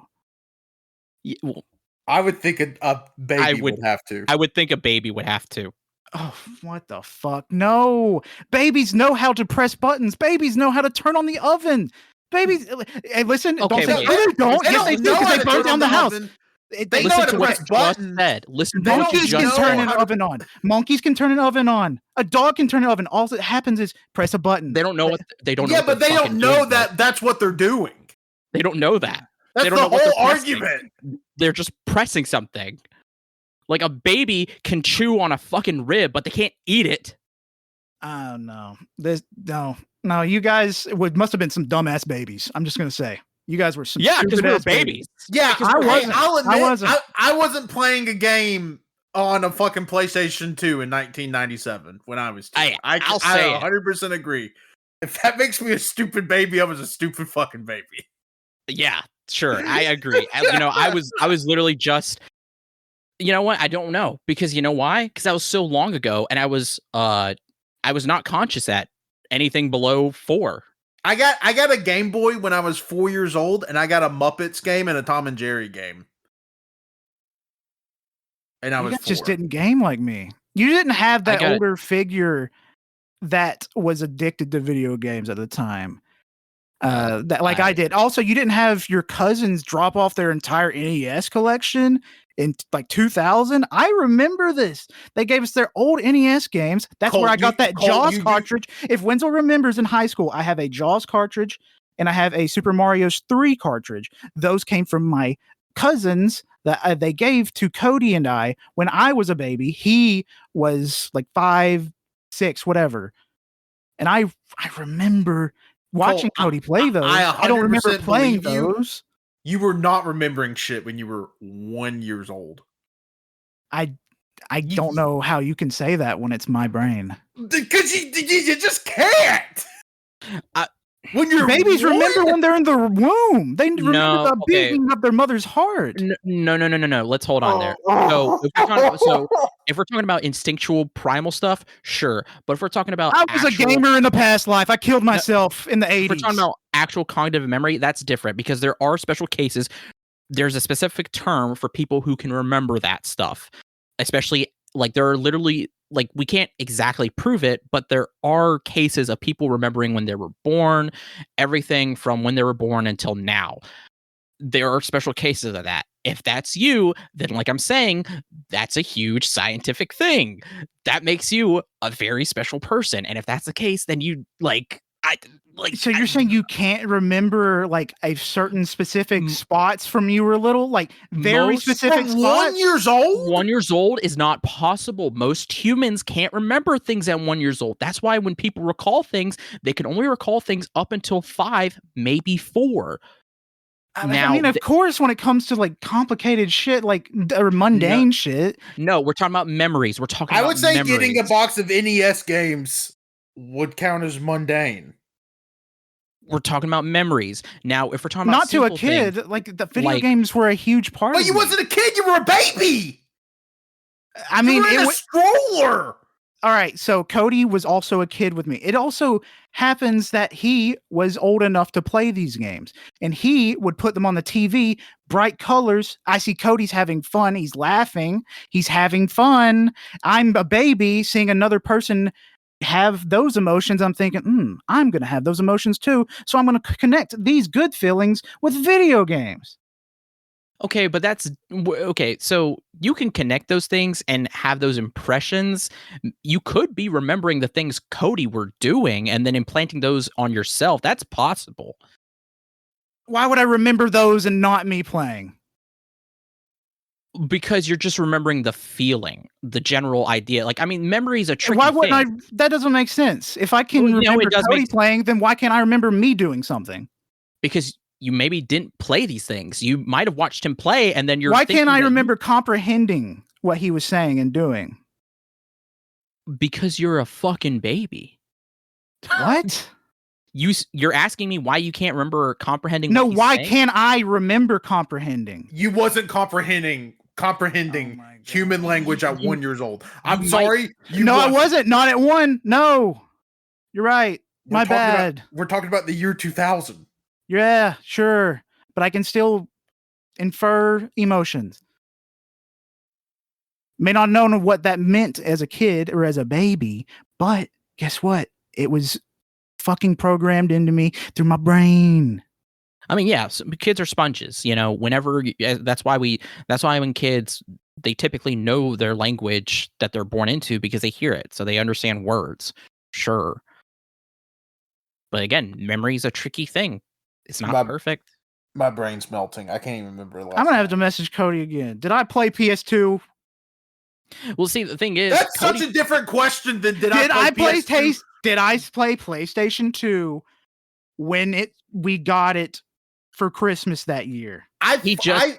All he said is I think. He doesn't remember either, Colt. Which again, that just proves my point. Because video games aren't important to him as they are to me. Okay. I'm literally an autistic adult. You're bullying me. No. Yeah. Hey, you know what? I do agree with Colt. You're bullying him, Wenzel. Oh, wow. Oh my god, my brain's fucking melting. I don't. You know what, people, you can enjoy that. And the thing is, I could have played Onimusha then. I wouldn't have known what I was doing because it's too complicated for a little kid at that age. So I'm gonna say you couldn't have played it then.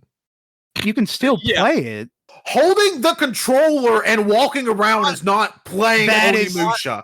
That's not playing. That's not playing. Like, that's so fucking bullshit. Because that is playing. Not. No, it is not playing. It's not playing Onimusha. You're playing a game, but you're not playing Onimusha. If the game is inside the console and you have it actively turned on the screen, the disc is in the console again. It's on the screen. It's called Onimusha. You press the buttons to play it. You're in the game dying. I could have been doing that. Okay. So if you're going to say that, then that means that anytime anybody only sinks in 30 minutes of a game and they don't play the rest, they're playing the game. I'm not saying I can beat it as a kid. I'm saying I could have been playing it. So, okay, Colt, let me give you a hypothetical. If I put my Xbox controller in front of Belle's and she manages to move the joystick and press A, is she playing a game? No, that's completely different because dogs. How is that completely different? How is that completely different? Dogs are not as intelligent as a fucking younger child. I would say dogs are equally as intelligent as a one. Not Belle's. Okay, we're not talking about Belle's. Maybe not Belle's. This has been proven that dogs and human intelligence line up at about 2 years old. That's it. That's where it ends. I'm just saying, I was a smart baby. I just don't believe that. I knew you as fuck me. That's offensive. But Cole, I've known you like your whole life. Well, that's too bad. I was playing video games and you weren't, and you were just a loser. God damn. I am very curious what anybody has to say on this. God damn. I can't wait till Patrick hears this part. I just think it's bullshit that you think even a 3-year-old couldn't remember. I'm going to go ahead and bet 100% Pat's going to agree with us.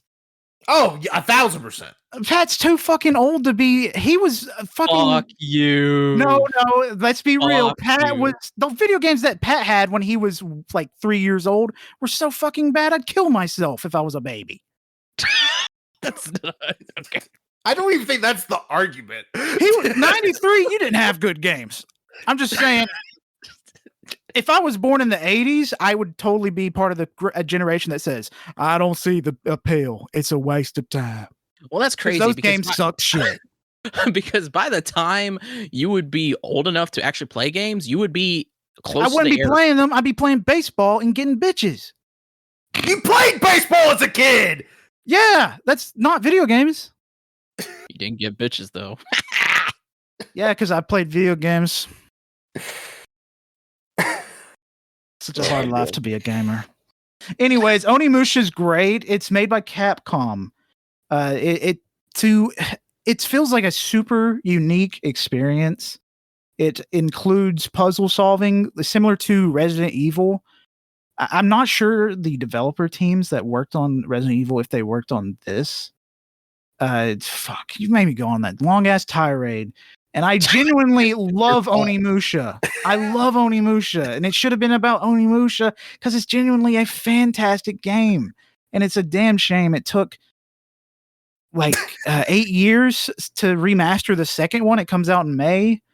I'm very excited for that. And then the new one? The fifth one? That one comes out 2026. Oh. So maybe that gives them enough time to remaster Onimusha 3 and 4. Maybe that's the announcement we get on March 4th. Maybe Tony Hawk is a ruse and it's actually Onimusha 3+4. I want that more than Tony Hawk. I'm Onimusha. Because fuck, they're so goddamn good. The combat honestly, it made me want to play the Resident Evil games, but let me play as the main guy from Onimusha because I hate the old Resident Evil games, the way they feel when you play them, because I hate the tank controls. I don't like the shooting. It doesn't feel good. to shoot in that game, while in this you just swing a sword. It's you don't have to worry about aim. It's very simple. I wonder, is there really any use to go back and play like the original one or RE2 when the remakes are just like so the way you should play those games? I mean, yes, if you are like wanting to be that person that's played every game in the series, Sure. or if you're that person that's nostalgia pilled, because there's a ton of people that swear that the original games are way better when it comes to gameplay wise. I understand Resident Evil 3, that is a different complicated one because they did cut a bunch of stuff in the remake, but I still personally, I'd rather play the remake over the original because I think, like I said, I hate the controls.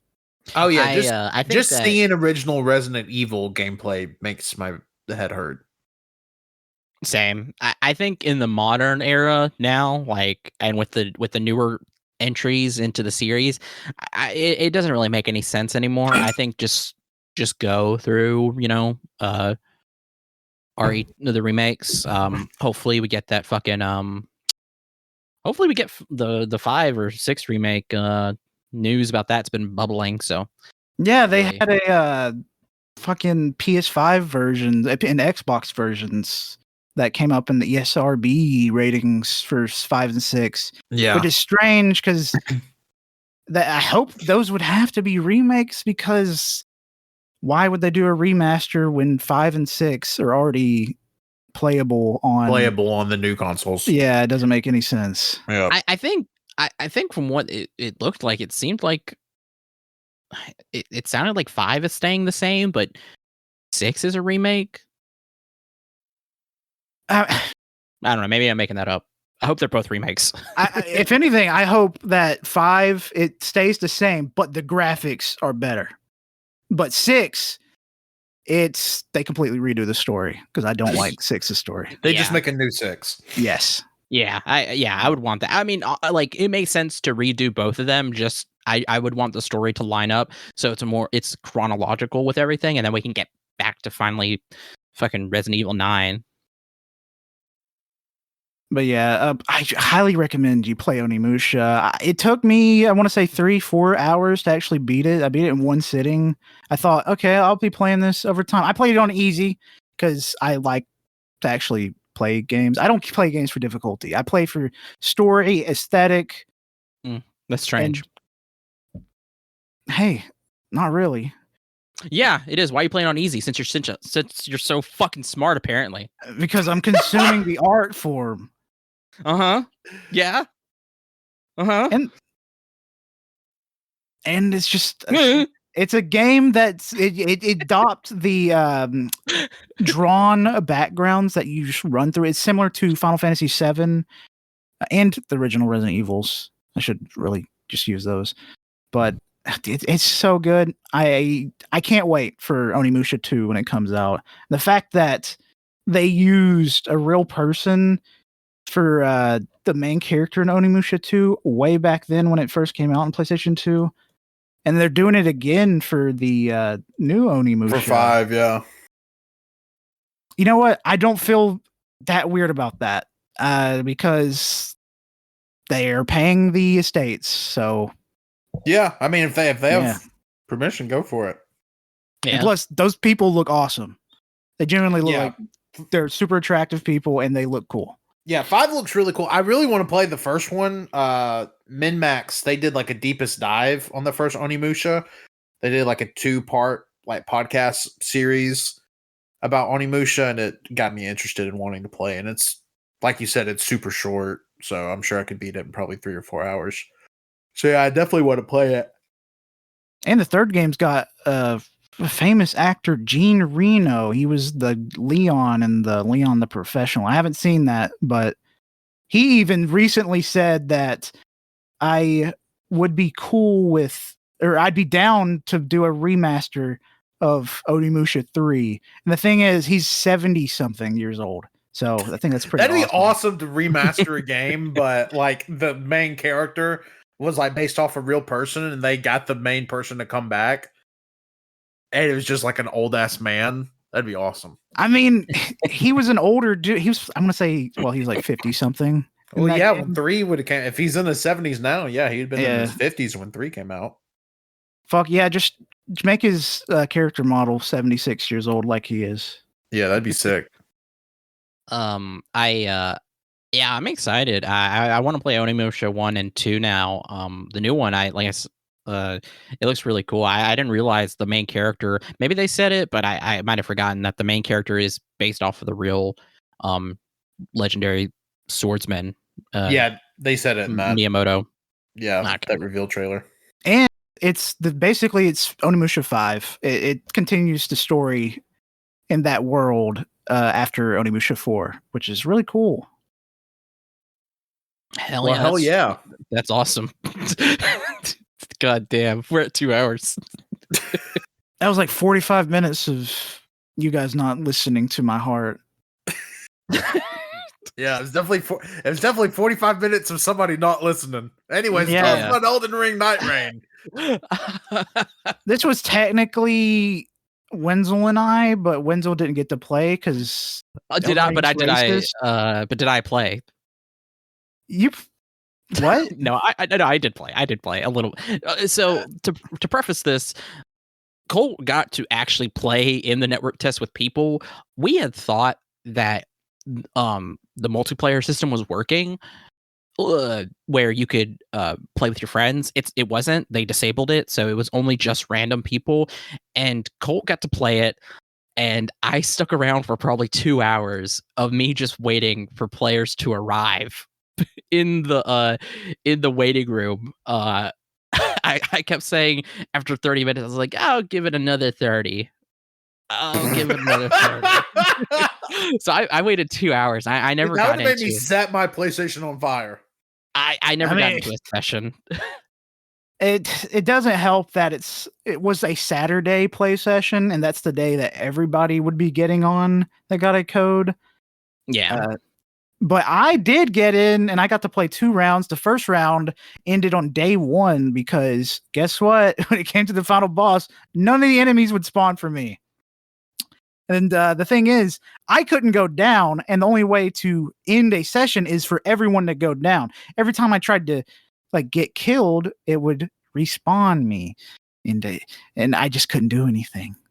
I couldn't kill anyone, so I had to manually hard reset the game by closing out of it. It's a network test. It's not the final release. Yeah. I mean, that's the whole reason they do these.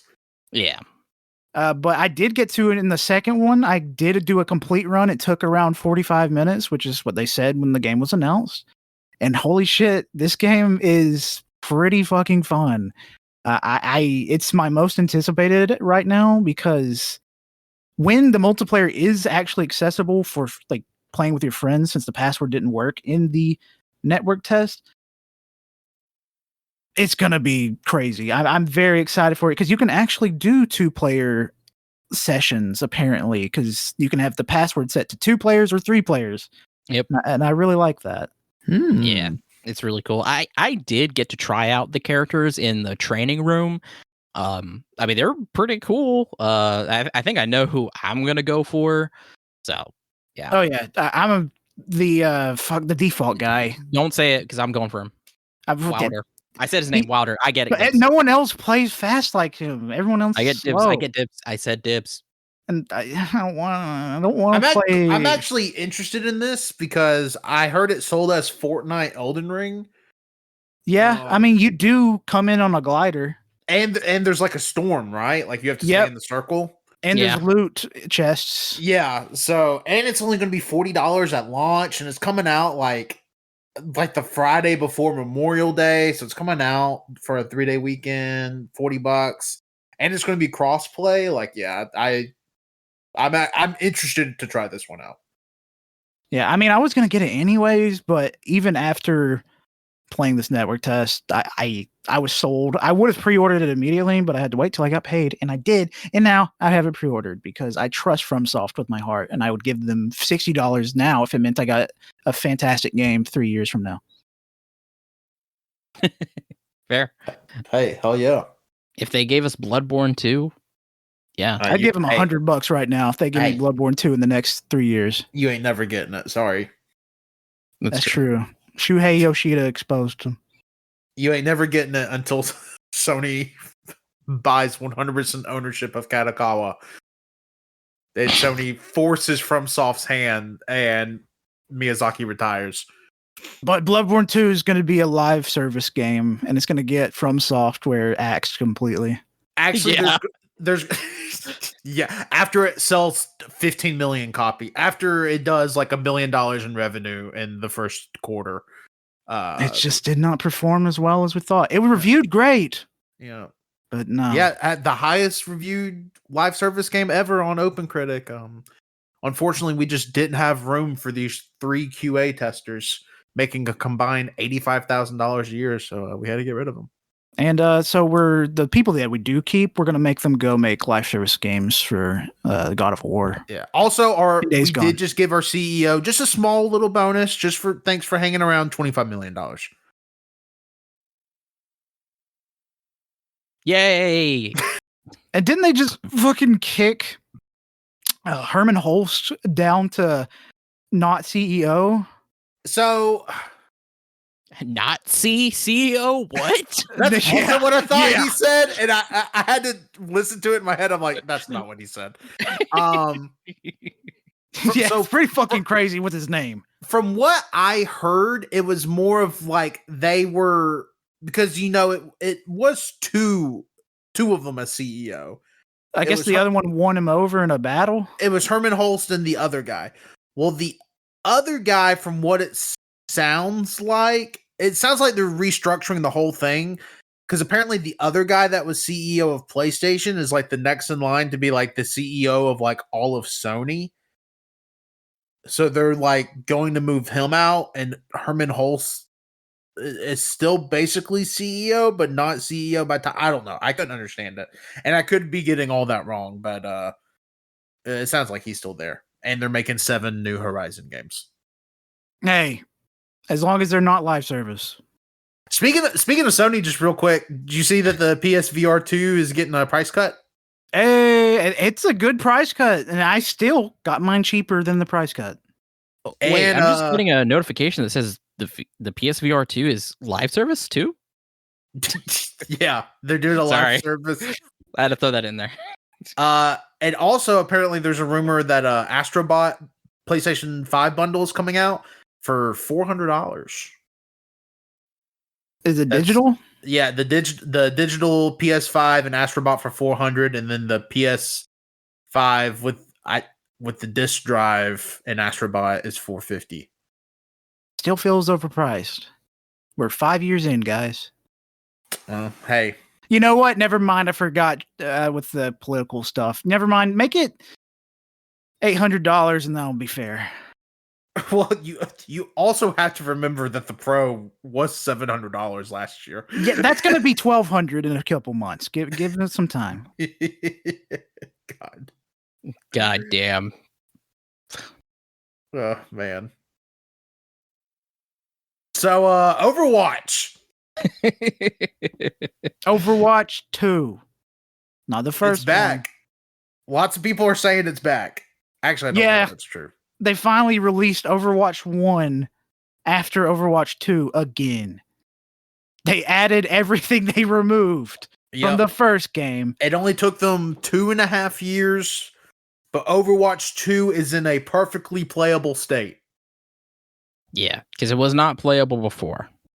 And I got gold 1 in ranked. Yep, I'm a gold 1 healer. I would have gotten higher if Tanner knew how to play more than 2 tanks. Whoa, that's actually fucking crazy. Maybe if as a tank I could get some decent fucking healers. Wow, Wenzel, are you hearing this, Wenzel? Yeah, I'm hearing this. All right. Do you think he should have learned how to play? I've been playing D.Va since I was 7 months old. Oh. Wait a minute. Okay, wait a minute. I was 7 months old when I first got the Red Rings of Death on my Xbox 360. Damn, I can't. And I wrapped the towel. And as a baby, I wrapped a towel around my 360 and called Microsoft support, and I fixed it as a baby. My mom changed my diaper, and then I went back playing Halo 3. As a baby, Tanner took apart his Xbox, looked at the internal mechanisms of it, fixed it, put it back together. I replaced the coolant in my Xbox 360 as a 9-month-old baby. The week begins on Monday. You know what? I'll let you fucking. Wait, I agree with that. I was about to say, I was like, Tanner agrees with that. I don't. Yeah, I was about to say that's only Wenzel that doesn't agree with that. Oh man, well, We've had that argument so many fucking times before. Wenzel gets pissed every time I say, "Well, Monday's my beginning of the week." He's like, "No, it's fucking not." Well, Pat also agrees with me. Pat agrees. Pat's stupid. Hey, like Colt said, Pat's an old fucking man. Pat's wrong. Okay, if I had weeks back then, I would have killed myself as a baby. I need to put Tanner on blast. So let me put Tanner on blast. Look, my guy, we need to get you in a training regimen, okay? I was a great diva. Okay, sometimes that's fine. You were at times when they weren't countering. What do you mean? I had one bad game. It does. You had multiple, but it was because you were being hard counter. Oh my god! Do I need to turn on my Xbox right now and go read stats? Wait, no. What was the loss? What was loss? Like 4? We lost 4. We went 6-4. Those 4 games were rough on your end. Not on my end. It's because you're being hard countered. It's not. It's nothing we could have done. No. Well, I will give you one of them. One of them I had a bad game. The other game is not me. Okay, but the thing is you could say what you. Sure. You two of the games it was our DPS. That okay. I'll give you that. I'll give you that. But the healing was not us. We always do great. I'm always on my top of the game when I'm healing. We always get accommodations for that. Y'all were the heal. Listen, I didn't say which one of you sucked. Okay, don't say me because I'm a great healer, and you don't. It's not me. You have no right to say that. I will say there was one game that Wenzel. I'm just going to say it seemed like Wenzel was feeding. Okay, all right. I'm thinking Tanner was bad at 4 games. Yeah, Tanner was. The DPS just needed a better tank. Hold up. Let's just. Okay, so Colt, you were a gold 1 healer. Wenzel, what did you end up ranked as? A gold 3. Okay, weird. And y'all both did the same good. Interesting. Gold 3. That doesn't sound like the same rank. And I got a gold 1 tank. All right. Well, so here's the thing. So hold on. No. Hold on. So gold 1, gold 3. I still did really good healing. In fact, there were some games where I did more healing than Colt because he had to make up for the DPS. Maybe some games. It doesn't sound like most. Most 2. I did more healing than the enemy healers. Oh well. I guess they. I guess they ranked lower than gold 3. Maybe. Tanner, we got to get you training. I'm sorry. I was about to say you need training. I don't.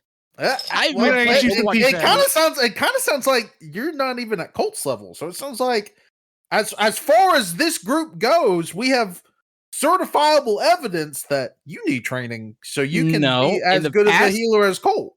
In the past, can get the gold 1. I've been diamond and platinum. Colt has too. So that's true. But yeah, but it sounds like you've kind of dropped your game. He hasn't played in months. I haven't played in months. I haven't played in 2 years, and I got gold 1, and you got gold 3, and you suck shit.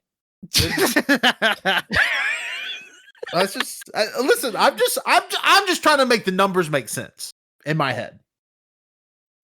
The numbers make sense in my head. Okay, I have the experience. You have no experience. I can go up. You're capped.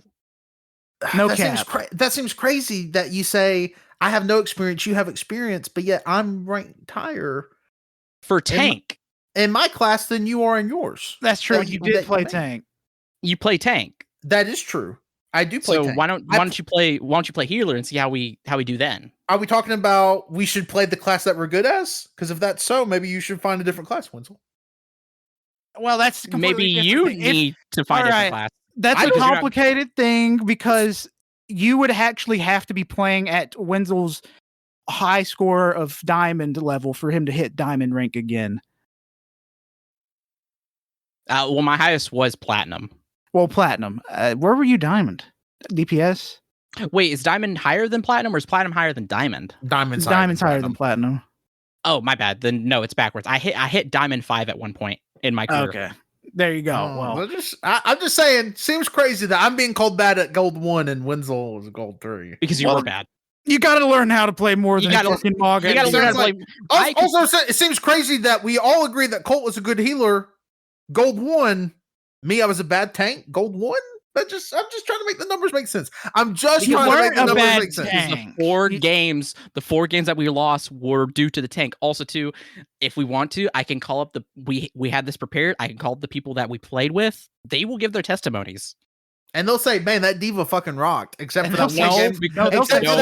Except for that one game where that diva really sucked, which I'll give you. I'll say.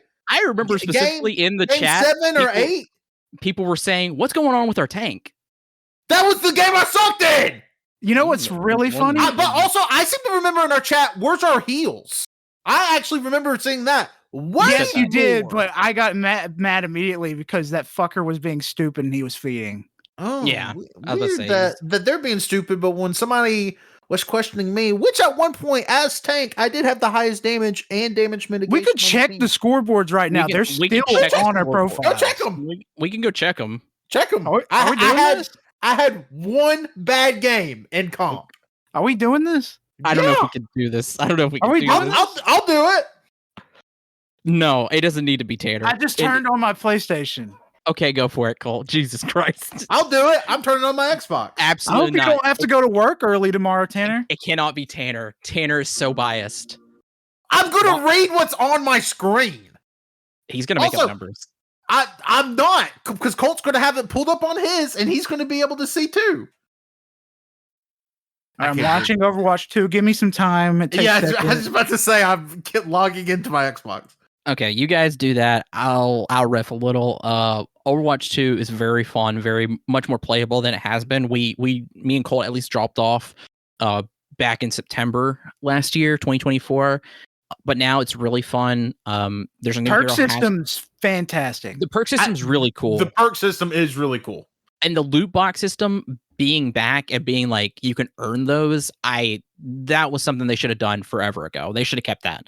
It's better than not being able to get anything at all. Yeah, because the currency system sucks ass, and they still keep it. I don't know why. I don't know. All right, I'm going to my career profile. Because people spent money on that now, so. All right, I got my game reports. Let me see. Competitive. Do you want me to go over the losses or everyone? Hold on. Fine in mind. Okay, so our first comp game, I went 19-0. Second competitive game. That first game was good. That was a really good game. I went 14-1 our second game. Third game, I went 6-3. So but also that game just went fast. We played for less than 4 that team. That team was just good. That team was good. So whatever. So that was third game. Fourth game, I went 20-2. Let's see, 1, 2, 3, 4, 5. Fifth game, I went 27-5.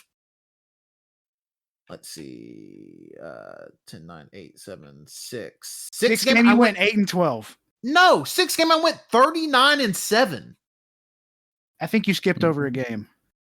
Maybe I did. Hold on. 1, 2, 3, 4, was there positive 6 games? You are right. I went 8-12. Boo! Wenzel did do really good healing. He got 11,000 healing, and I got 9,000 healing that game. But seventh game I did go 39-7.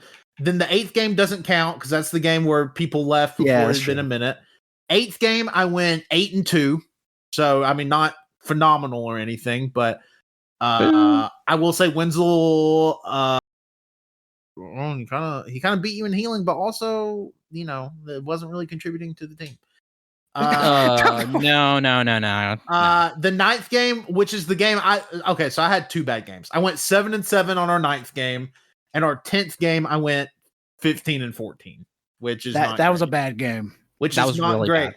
Oh, that's crazy. Wenzel went 4-19, and he did 15,000 healing. Oh, that's crazy. Didn't help anybody.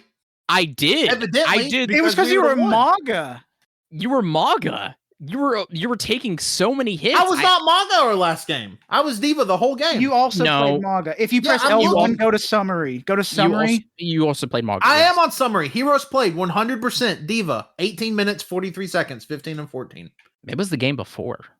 It was the game before I was MAGA for half. But either way, though, you were playing Diva going against your counter.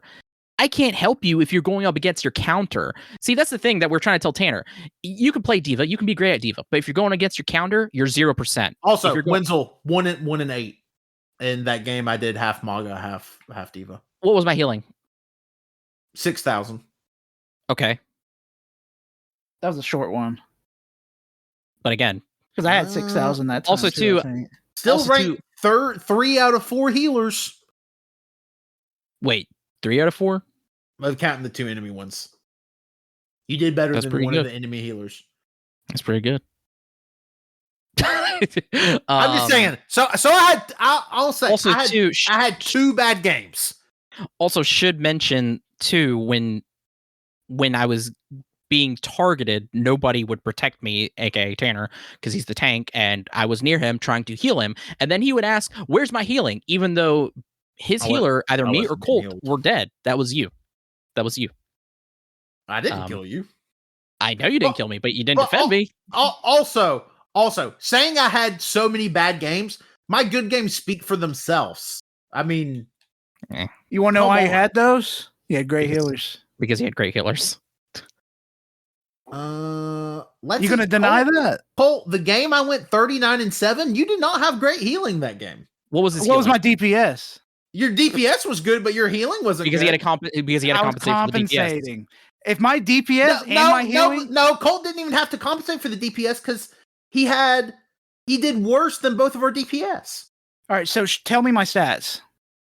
That game you went 36 and 8. That's great. You did 13,000 damage, which was Great. You were saying you were compensating for DPS. Both our DPSs did higher. You did What was- 9,000 what- healing. What were the DPSs?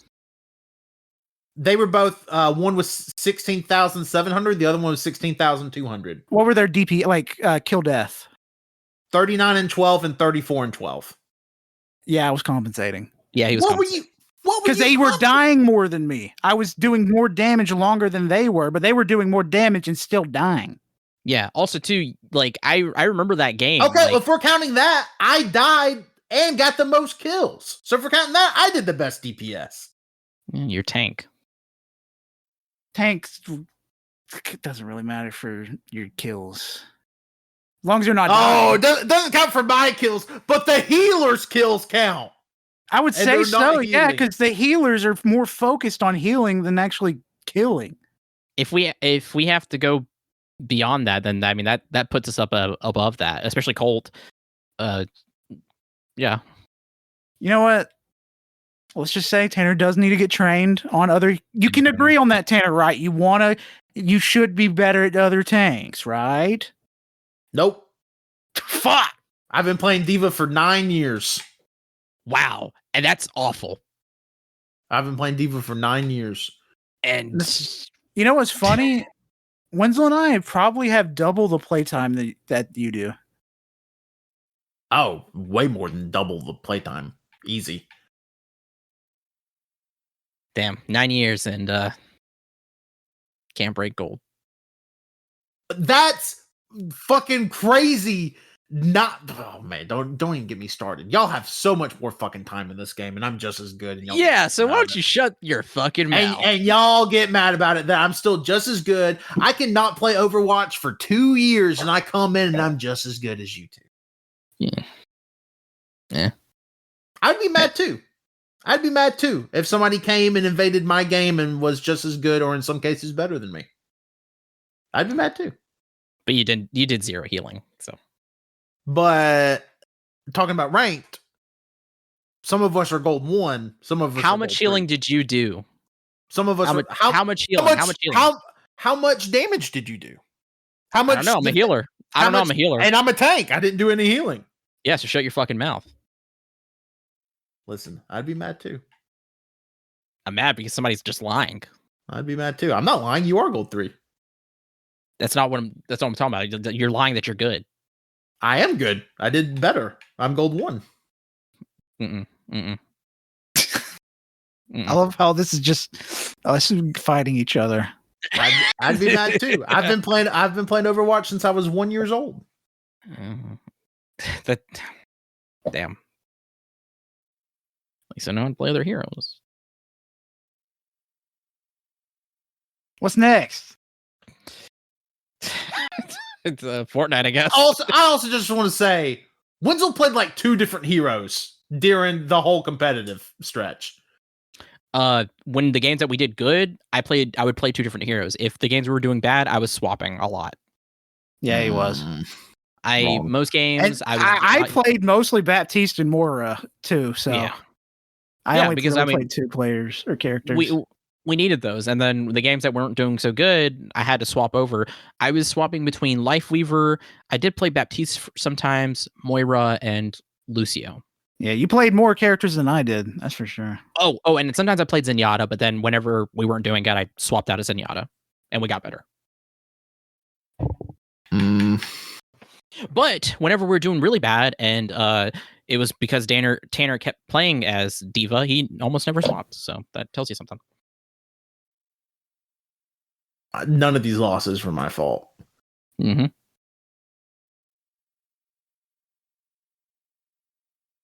So what's next? 1-8 seems like feeding to me.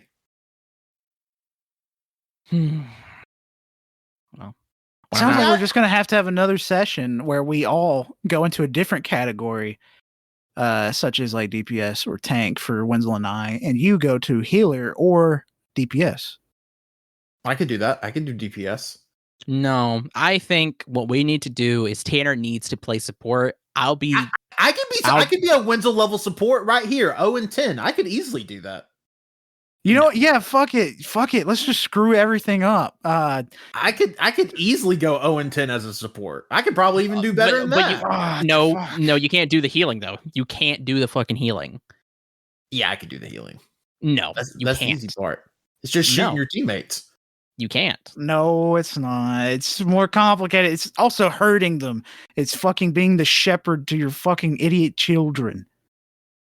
I mean, yeah. I mean, I definitely think I could go 0-10 as a. I mean, this game Wenzel went 2-5. I could easily go 2-5. What's crazy is that Tanner only thinks that if you're getting eliminations, that makes you a good player. If you're doing anything else, you're bad. So. Well, I mean, if your healing numbers were good, I would draw. But they are good, so I would draw attention to them. I didn't want to embarrass you. Why don't you say it? Why don't you say the healing number? The healing number on this one was 4,000. Okay, what was Colt's? I didn't look at Colt's. Colt's was 4,000. What was the enemies? 2,500 and 3,500. So my healing was actually fucking good. You fucking idiot. Yeah, but I mean, their healer 10 and Shut 2, the fuck up. You're 10 wrong. 10 and 2, 14 and 1, and they won. You're still wrong. The healing. You said that you couldn't bring attention to the healing because it was bad. Yet me and Colt did the best healing on the entire fucking game. Our healing was so much higher than theirs because we were healing you and the DPS more. And because I'm having to heal people, I can't focus on getting eliminations. Exactly. Because I am having to support people. Okay. It's fucking diva main. 9 years. Can't do jack shit. Get out. Get out. I don't want you on the team. I don't want you on the team. No, I'm just kidding. That sounded so mean. I'm so sorry. That sounded so mean. Tanner, did you think he was serious? No. That sounded so mean. But I want you off the team. I should also mention, like, this is not a serious argument. No, absolutely not. But we do need you to get trained seriously. I have a diet plan for you. As soon as Wenzel wants to be a good healer, I will train as I have a weekly diet plan. This doesn't do anything for gaming, but it's just necessary. I have to purge my body. Hey, when we get you trained, it'll be like that episode of Always Sunny in Philadelphia where Frank's like, I get it now. Wenzel's actually a good healer. We're going to get you eating boiled chicken, brown rice, broccoli. Hell yeah. Raw potato. Raw potato. We're gonna put protein powder in your water. Great. Stool hardeners too. Let's talk about Pokemon TCG Pocket and wrap this shit up. No, Fortnite first. We gotta Fortnite talk about first. Fortnite. We gotta talk about Fortnite. Fortnite. Oh, y'all talk about Fortnite, then let's talk about TCG Pocket. Let's wrap this shit up. It's so long. Okay, Fortnite, really, really fun. It's another heist season, which I kind of rolled my eyes, but then when I saw the characters, I was like, okay, all right, this is kind of cool. This is funny. We got Sub-Zero. We got a pickle. That's it. That's the two big draws. Yeah, pretty much. Those are two that I don't really care about, but that pickle looks awesome. There's even a special version of the pickle that's a chamoy. Fortnite's so good. He's red. He's red. It's so good, and yeah, and for the most part, the gameplay's I mean, it's not different, but like if anybody's been keeping up, there's more. There's full on parkour now. And this season, with the way the heists work is like, it's basically kind of what is it like zombies round where you're breaking into the vault and you have to defend yourself from an onslaught of enemies. You can speed up you opening the vault or whatever. You can mine gold more easily now. Like there's legitimate like piles and piles of gold on the island that you can mine because of Midas. There's other story related things that I find really interesting that we won't know till later. But yeah, it's a pretty cool season so far. To add some more to the cool factor, T-Pain made a pickle diss track on his TikTok. He did. That's such a crazy. To add to the cool factor, T-Pain made a pickle diss track on his TikTok. Also, that's pretty awesome. That's just awesome. That's just a sentence that's never been said in the English language. Also, too, last night when we were playing it, it was so funny because we got killed by this duo, and Colt says a sentence to me that I was like, I was like, what did you just fucking say to me? Because he says, we saw this person's name at the beginning of the game. It was like, oh, Miss Goopy. And Colt's like, Miss Goopy is partnered with Talk to Abuchi. Yes, exactly what I said. He said it so fast. I had no idea what he was saying. I was like, what the fuck did you just say to me? So Miss Goopy is surprised that Miss Goopy was the one that killed us, and then Talk to Abuchi was her partner. So crazy. It's a crazy world. It was crazy. I gotta go. But yeah, no, Fortnite's really, really fun right now. So there's baseball bat, super fun. Love beating Wenzel with it, even though it does no damage. There's also a laser that's super OP. It's probably gonna get nerfed. It's gotta get nerfed. There's Sub-Zero gauntlets that you can use. They suck. Yeah. The bat kind of sucks too. Yeah. I'm very excited though for more Mortal Kombat characters. Whoever they add. Omni-Man. They already have Omni-Man. He's already in the game. They just added that Cowboy Bebop too. Oh, they just added Cowboy Bebop. Yep. Yeah, I did see that. They look very good. The best anime skins they've added yet because it's pretty damn accurate. But yeah. So let's talk about Pokemon Pocket. I mean, I kind of said my piece about it during the Game of the Year episode. I love it. I'm still playing it every day. I'm not playing it as much as I was, but I haven't missed a day cracking packs open. I do a wonder pick. I get like the 4 hourglasses every day, so I at least do a wonder pick, open a couple of packs. And yeah, I've completed all of Genetic Apex and Mythical Island, the base sets. And I think I'm now at 142 out of 155 for Space Time Smackdown. And as we're recording this, the new subset, Triumphant, I don't remember what it's called. Yeah, I don't remember. Arceus set. The Arceus set, yeah, drops tomorrow. So it'll probably, I imagine it'll probably be a similar in size to Mythical Island. So I'm expecting like 55 to 70 cards in the base set. And then secret rares, obviously. But yeah, it's incredible. absolutely love it. I agree. It's very fun. I kind of did the 2-week free trial for the premium, and it ends I think tomorrow for me. I'm very sad about that, but fuck, opening those 2 packs a day has helped me. I'm gonna collect all the Palkia Dialga set. I just have to. I love the 3-star cards. I've already got the Dialga one. Extremely lucky. Just gonna get the Palkia one. I wanted that one more, but I just opened a Dialga pack, hoping to fill out my fucking card binder. But no, I had to get one of the rarest cards in the goddamn set. Well, trading opens for that set tomorrow too. So, but I still want to keep it. Well, yeah, but I'm saying if you have multiples of like, okay, because you can only trade cards of a certain rarity, like the cards you trade have to be the same rarity as the card you're receiving. So, also, do you have to collect all the rares for the set to be completed? No, to get the badge for the completed set, you only have to get the base set. You do not have to get the secret rares. Okay, then I'm pretty fucking close to completing it. Yeah, that because I think I don't remember how many cards total are in space times SmackDown. It's close. I think it's to 155. Well, 155, not counting the secret rares. But I think if you count the secret rares, it's like close to 200. Yeah, I've got 9 of those. Yeah, I have 11 because I got that spirit tomb today. I've got 3 of those fuckers. Yeah, I didn't realize I didn't have one. I'll trade for anyone else got any spirit tomes that they don't have any spirit tomes. I'll trade for whatever fucking 1-star you have. I love the art. I just don't want 3. Well, Wenzel, how's your experience? I love it. The same day Colt got it, I think I also downloaded it. Been having a fun time. That like first 2 days I was pretty into it, but then like kind of petered off because you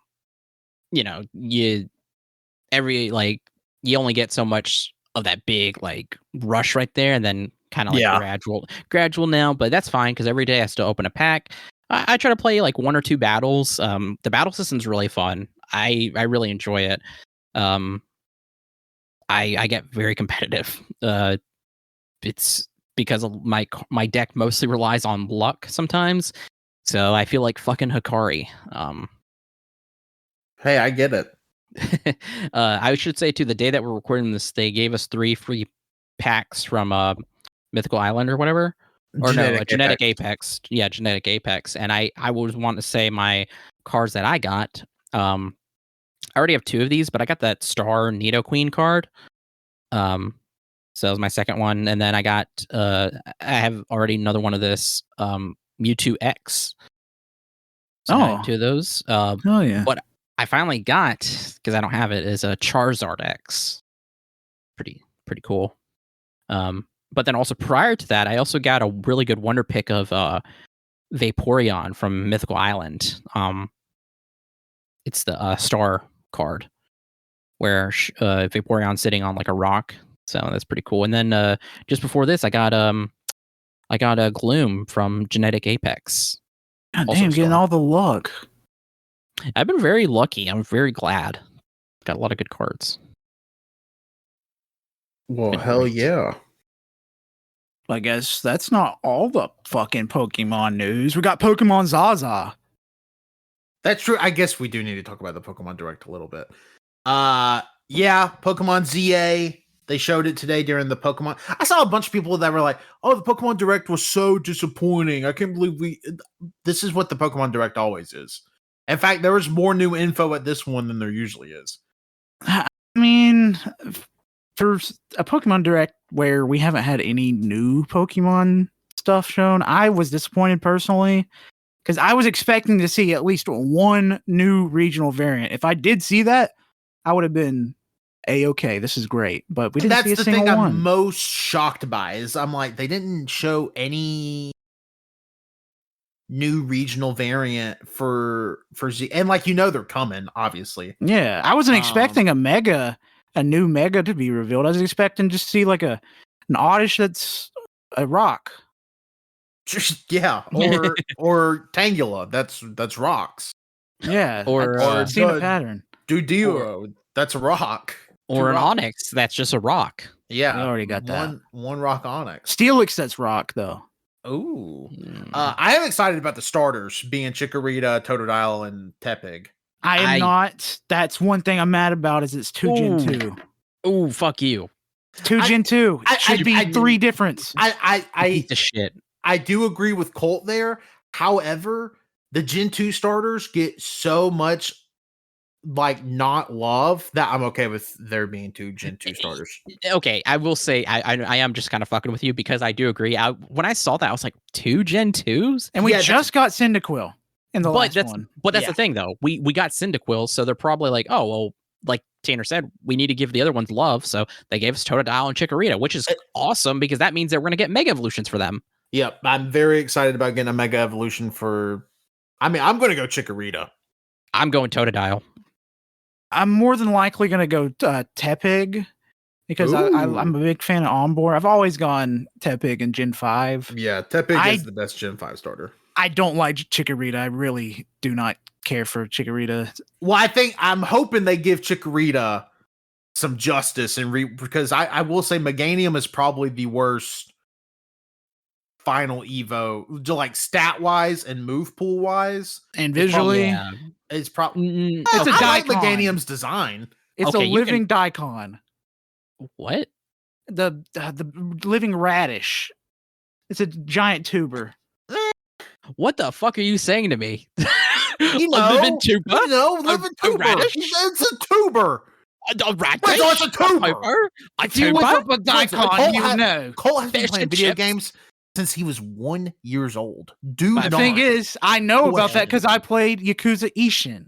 And I farmed Daikon so I could feed my adopted daughter. God, if I had a gun right now, I'd shoot you in the fucking. I do think they're gonna hopefully do Meganium some justice. Hopefully give. I also think a big reason they're doing Gen 2 starters is because Gen 2 the last gen where none of the final evolutions, none of them had a dual type. Like Typhlosion is base fire, Feraligatr is base water, Meganium is base grass. That's probably wrong, but that seems right in my head. So hopefully, and with Legends Arceus, Typhlosion got a subtype. So hopefully Feraligatr and Meganium get good subtypes. I agree. Yeah. And then Embor will probably get a different subtype. Yeah, I hope your Embor gets fucking skewered, Colt. How dare you say that Meganium? Meganium is so awesome. Stat-wise, terrible.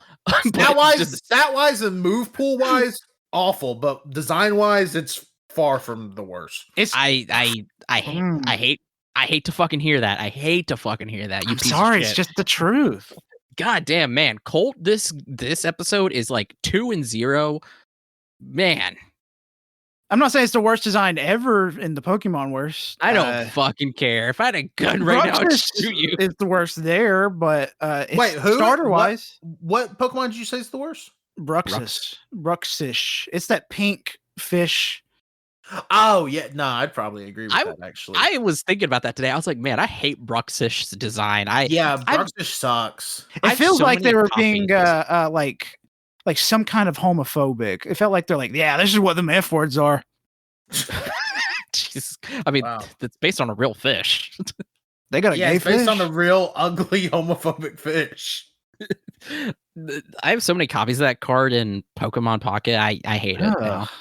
Yeah, It's a decent card though. it's fine. Why make a Yeah. Pokemon like that and never I don't know, put it in another game? I swear I haven't seen it in any other game, but like Gen 5, I think that's where it came. Is Bruxish Gen 5? God, I'm thinking. I don't even know. No, it's one of the newer. I say newer. Yeah, I thought it was like Gen 7. What gen is Bruxish? Bruxish is Gen 7. I was right. 7, Gen 7. Yep. Oh fuck! That is that. Oh fuck! Is that? Oh my god! Decidueye? Oh, No, that's Gen 8. No, no. Gen 8's Sword and Shield. Yeah, it's Decidueye. Yeah. See, Decidueye. No. Sword and Shield. Decidueye's Gen 3. What? No, it's Gen 7. See, this is why I don't trust when Colt says, I remember playing this at 1 year old. This is why I don't believe him. I'm saying the wrong words. They're not coming to my mouth. You're saying the wrong words? Gee, that's what Gen 7 happens. is not the words I meant to say. They're not the words I meant to say. Decidueye, Incineroar, and yes, that's where Bruxia says. I know that, motherfucker. That's what I meant to say. I didn't mean to say what was wrong. That's okay.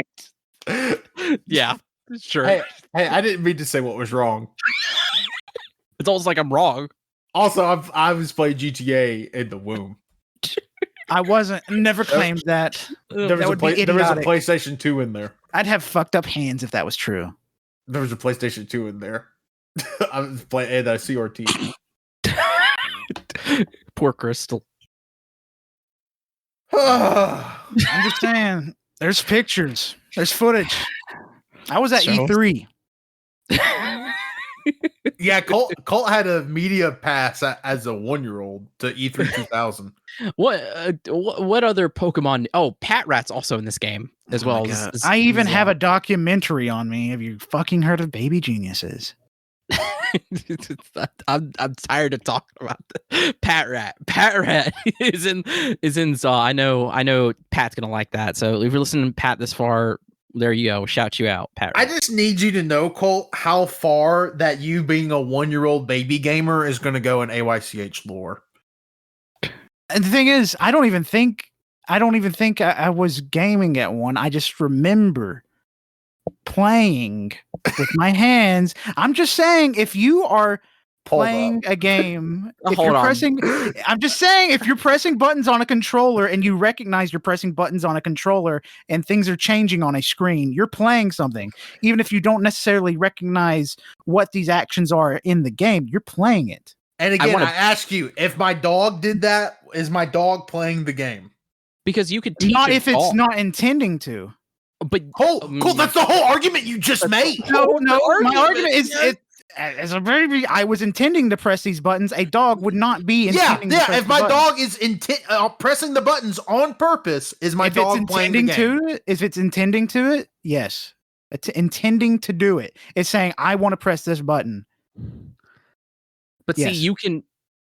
I don't think it is. I don't think it's possible for a dog to do that.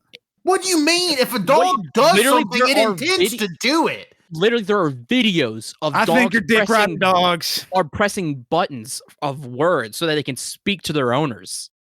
What are you talking about? And let me tell you, those dogs are smarter than a 1-year-old. And let me tell you this too: that dog cannot play GTA Vice City. If you give a fucking baby creatine, they turn into me. Also, too, I want to just back this up a little bit because I do not think we need to back anything up. No. Listen to me. I want to just kind of push this back a little bit because Colt starts off this sentence by saying, "I don't think I was even playing games at 1 year old." He says that at the very beginning of the sentence. Wenzel, I didn't even want to bring that up. I didn't even want to say anything about that because the audio is there. The audio is right there of Colt's like, why don't you think I was playing games at 1 year old? Which is the whole thing we argued about for a fucking hour. So I don't even know what the fuck we're doing here. You know what? Yeah, exactly. Guess what? I don't even remember why I said that. But you remember playing a game 25 years ago when you were 1? Yes. I feel like we got played. I feel like I'm the idiot now. You know what, Colt? I'm with Wenzel. If I had a gun right now. Don't worry, we're standing our ground. Good lord. I'm going to citizens arrest your ass so hard. The next time you step in my house, I am slapping your ass in cuffs. And you think I'm fucking playing. You know what? Next time I'm in your house, I'm going to put Zelda on top of your Nintendo Switch and I'm going to teach her how to beat Super Mario Odyssey. I'm going to put you in handcuffs and then I'm going to hand Bailey an Xbox controller and say, have fun, go learn Guilty Gear. No, that's not possible. Oh, yeah. And then I'm going to have you executed. I'm going to deputize Bells and she's going to shoot you in the back of the head. All right, check. Show me the results, the Google results for can a baby be a gamer? I'm curious. Let me look that up. Can a baby be a gamer? Wenzel, do not Google "can a baby be a gamer." Too late. You're going to go on a list. I don't know what kind of list, but a list of like world's dumbest people. No, can a baby play video games? Let's do that. That's They're saying they shouldn't because it's bad for developmental issues. you know what? And that's the one argument you have for that you played video games when you were 1. Because I can't see shit. Can a baby play video games? Gaming with a baby r/new parents. That's not what I'm looking for. All of this is about how to play video games as a parent. None of this is about can my baby watch me play video games. It almost seems like babies can't play fucking video games. Also, it's mostly just adults or parents playing video games. Huh? Who would have thought? It's because babies don't know how to activate Reddit, okay? Gotta wait for it. Or maybe because nobody says I was playing video games as a fucking baby. I've never heard somebody say something so brazenly not true as I was playing Grand Theft Auto Babies can't Vice be on City. Reddit. I was playing Grand Theft Auto Vice City as a 2-year-old. That's Colt. I was playing it as a 3-year-old. I've known you legitimately for over 20 years, and that is the craziest shit I've ever heard you say. Well, you're right. I didn't play it at fucking 2. I played it at 3 because we found out Big Mother Truckers came out in 2002. Colt, I don't think you fucking played it at 3 either. I 100% did. I 100% think you didn't. I 100% did. I was at home. Cody was at school. I wasn't in school yet. Colt's remembering a sick day he had when he was about in 3rd grade. No, I do remember sick days where I wasn't sick and I was secretly gaming. Oh my god. Okay. Does anybody have any other? Was there anything else that Pokemon announced that jumped at people, or Pokemon Champions looks incredible. Pokemon Champions is going to change competitive Pokemon forever, and I'm so fucking excited for that. The fact that it's releasing on Switch and mobile is going to be be huge. Yeah. I'm not necessarily the market for that, but I do think it's awesome it exists, that you can also use your home to use Pokemon. Yeah. I'm not playing Pokemon for the battle stuff. I'm mostly playing for the collecting Pokemon. Oh, yeah. Of course. Like, it just makes sense for people who just want to battle. And I think that's really kind of interesting and like a very not niche, but also it's just like, hey, you know what? For the competitive people, for the people who want to just do this, you can do that now. Like, you don't have to worry about all this other stuff. If you just want to battle, you can do that. It's literally Pokemon game as a service is what it's going to end up being. It's going to be Pokemon's Warzone. That sounds awful. Like, don't say that. I don't want to be able to buy shinies or I don't think in that case, like in that way, but it's going to be in the way that that thing's going to be supported for fucking ever. Yeah. I just want to know how they plan on being able to support it forever. Are they going to be able to make money off of it in any way? I'm sure you will be able to. I bet there's going to be money in because first of all, they did confirm in the Pokemon Direct that you'll be able to obtain Pokemon in Pokemon Champions like that from home, obviously. So that will probably play a factor in it. I also bet cosmetics for your trainer are going to be huge. That's the thing. That's 100% probably. A thing. I just don't want it on the Pokemon. Probably. Yeah, I don't think it'll be on the Pokemon. Like Mega Evolving or Terrestrializing or whatever. I think those are going to be special items that you're going to have to buy if you don't have those on your Pokemon beforehand. That'd be pretty fucked up. You can't put those in the home. You can't put like a Mega Stone into home or something like that. Wait, really? No, it's stuff that's like stuck in the game. Oh, well, then they're gonna.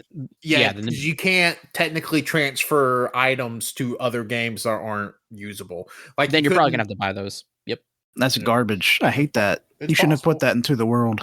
It's possible. Sorry, Wenzel, take us home. We've been podcasting for like 6 hours. Yep. If anybody has anything else to say, you can. But look, 3 hours. My God, we're done, and with the pre-show. So. thank you for listening to all of this. You can find us, the All You Can Hear podcast, on SoundCloud, Spotify, Apple Podcasts, Overcast, and YouTube. Thank you again for listening to this. Give us feedback, give us 5 stars, give us a review. We really appreciate it. Not based on this episode. Maybe.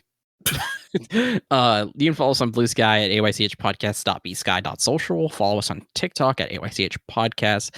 Follow us on Instagram at AYCH Podcast. Follow us on twitch.tv/AllYouCanHear, where our VODs from our past streams, the instruction booklets VODs, and all of our episodes go up on YouTube, All You Can Hear. Lastly, you can follow me, Wenzel, on Bluesky, World of Wednesday, and Wenzel's Essentials. And my link tree has links for everything, including my Goodreads, Letterboxd, and music board. Yeah, so just do that. Thank you. My name Colt. Follow me on Bluesky at ColtD99. And just tell me if you remember playing video games at 3 years old, and that's normal if you do, and if you don't, that's fine as well. Apparently not. Yeah, To you, it's not. But to me, it's if normal. you were playing Grand Theft Auto as a 2-year-old.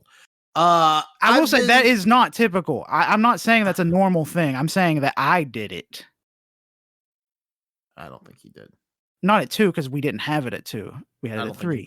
I don't think you played it at 3. Just plug Tanner. My name's Tanner. You can follow me on Bluesky, Tanner1495. You can follow me on Letterboxd, Tanner1495. We'll also say keep an eye out sometimes this week, probably aiming for a Friday release, but with scheduling and stuff.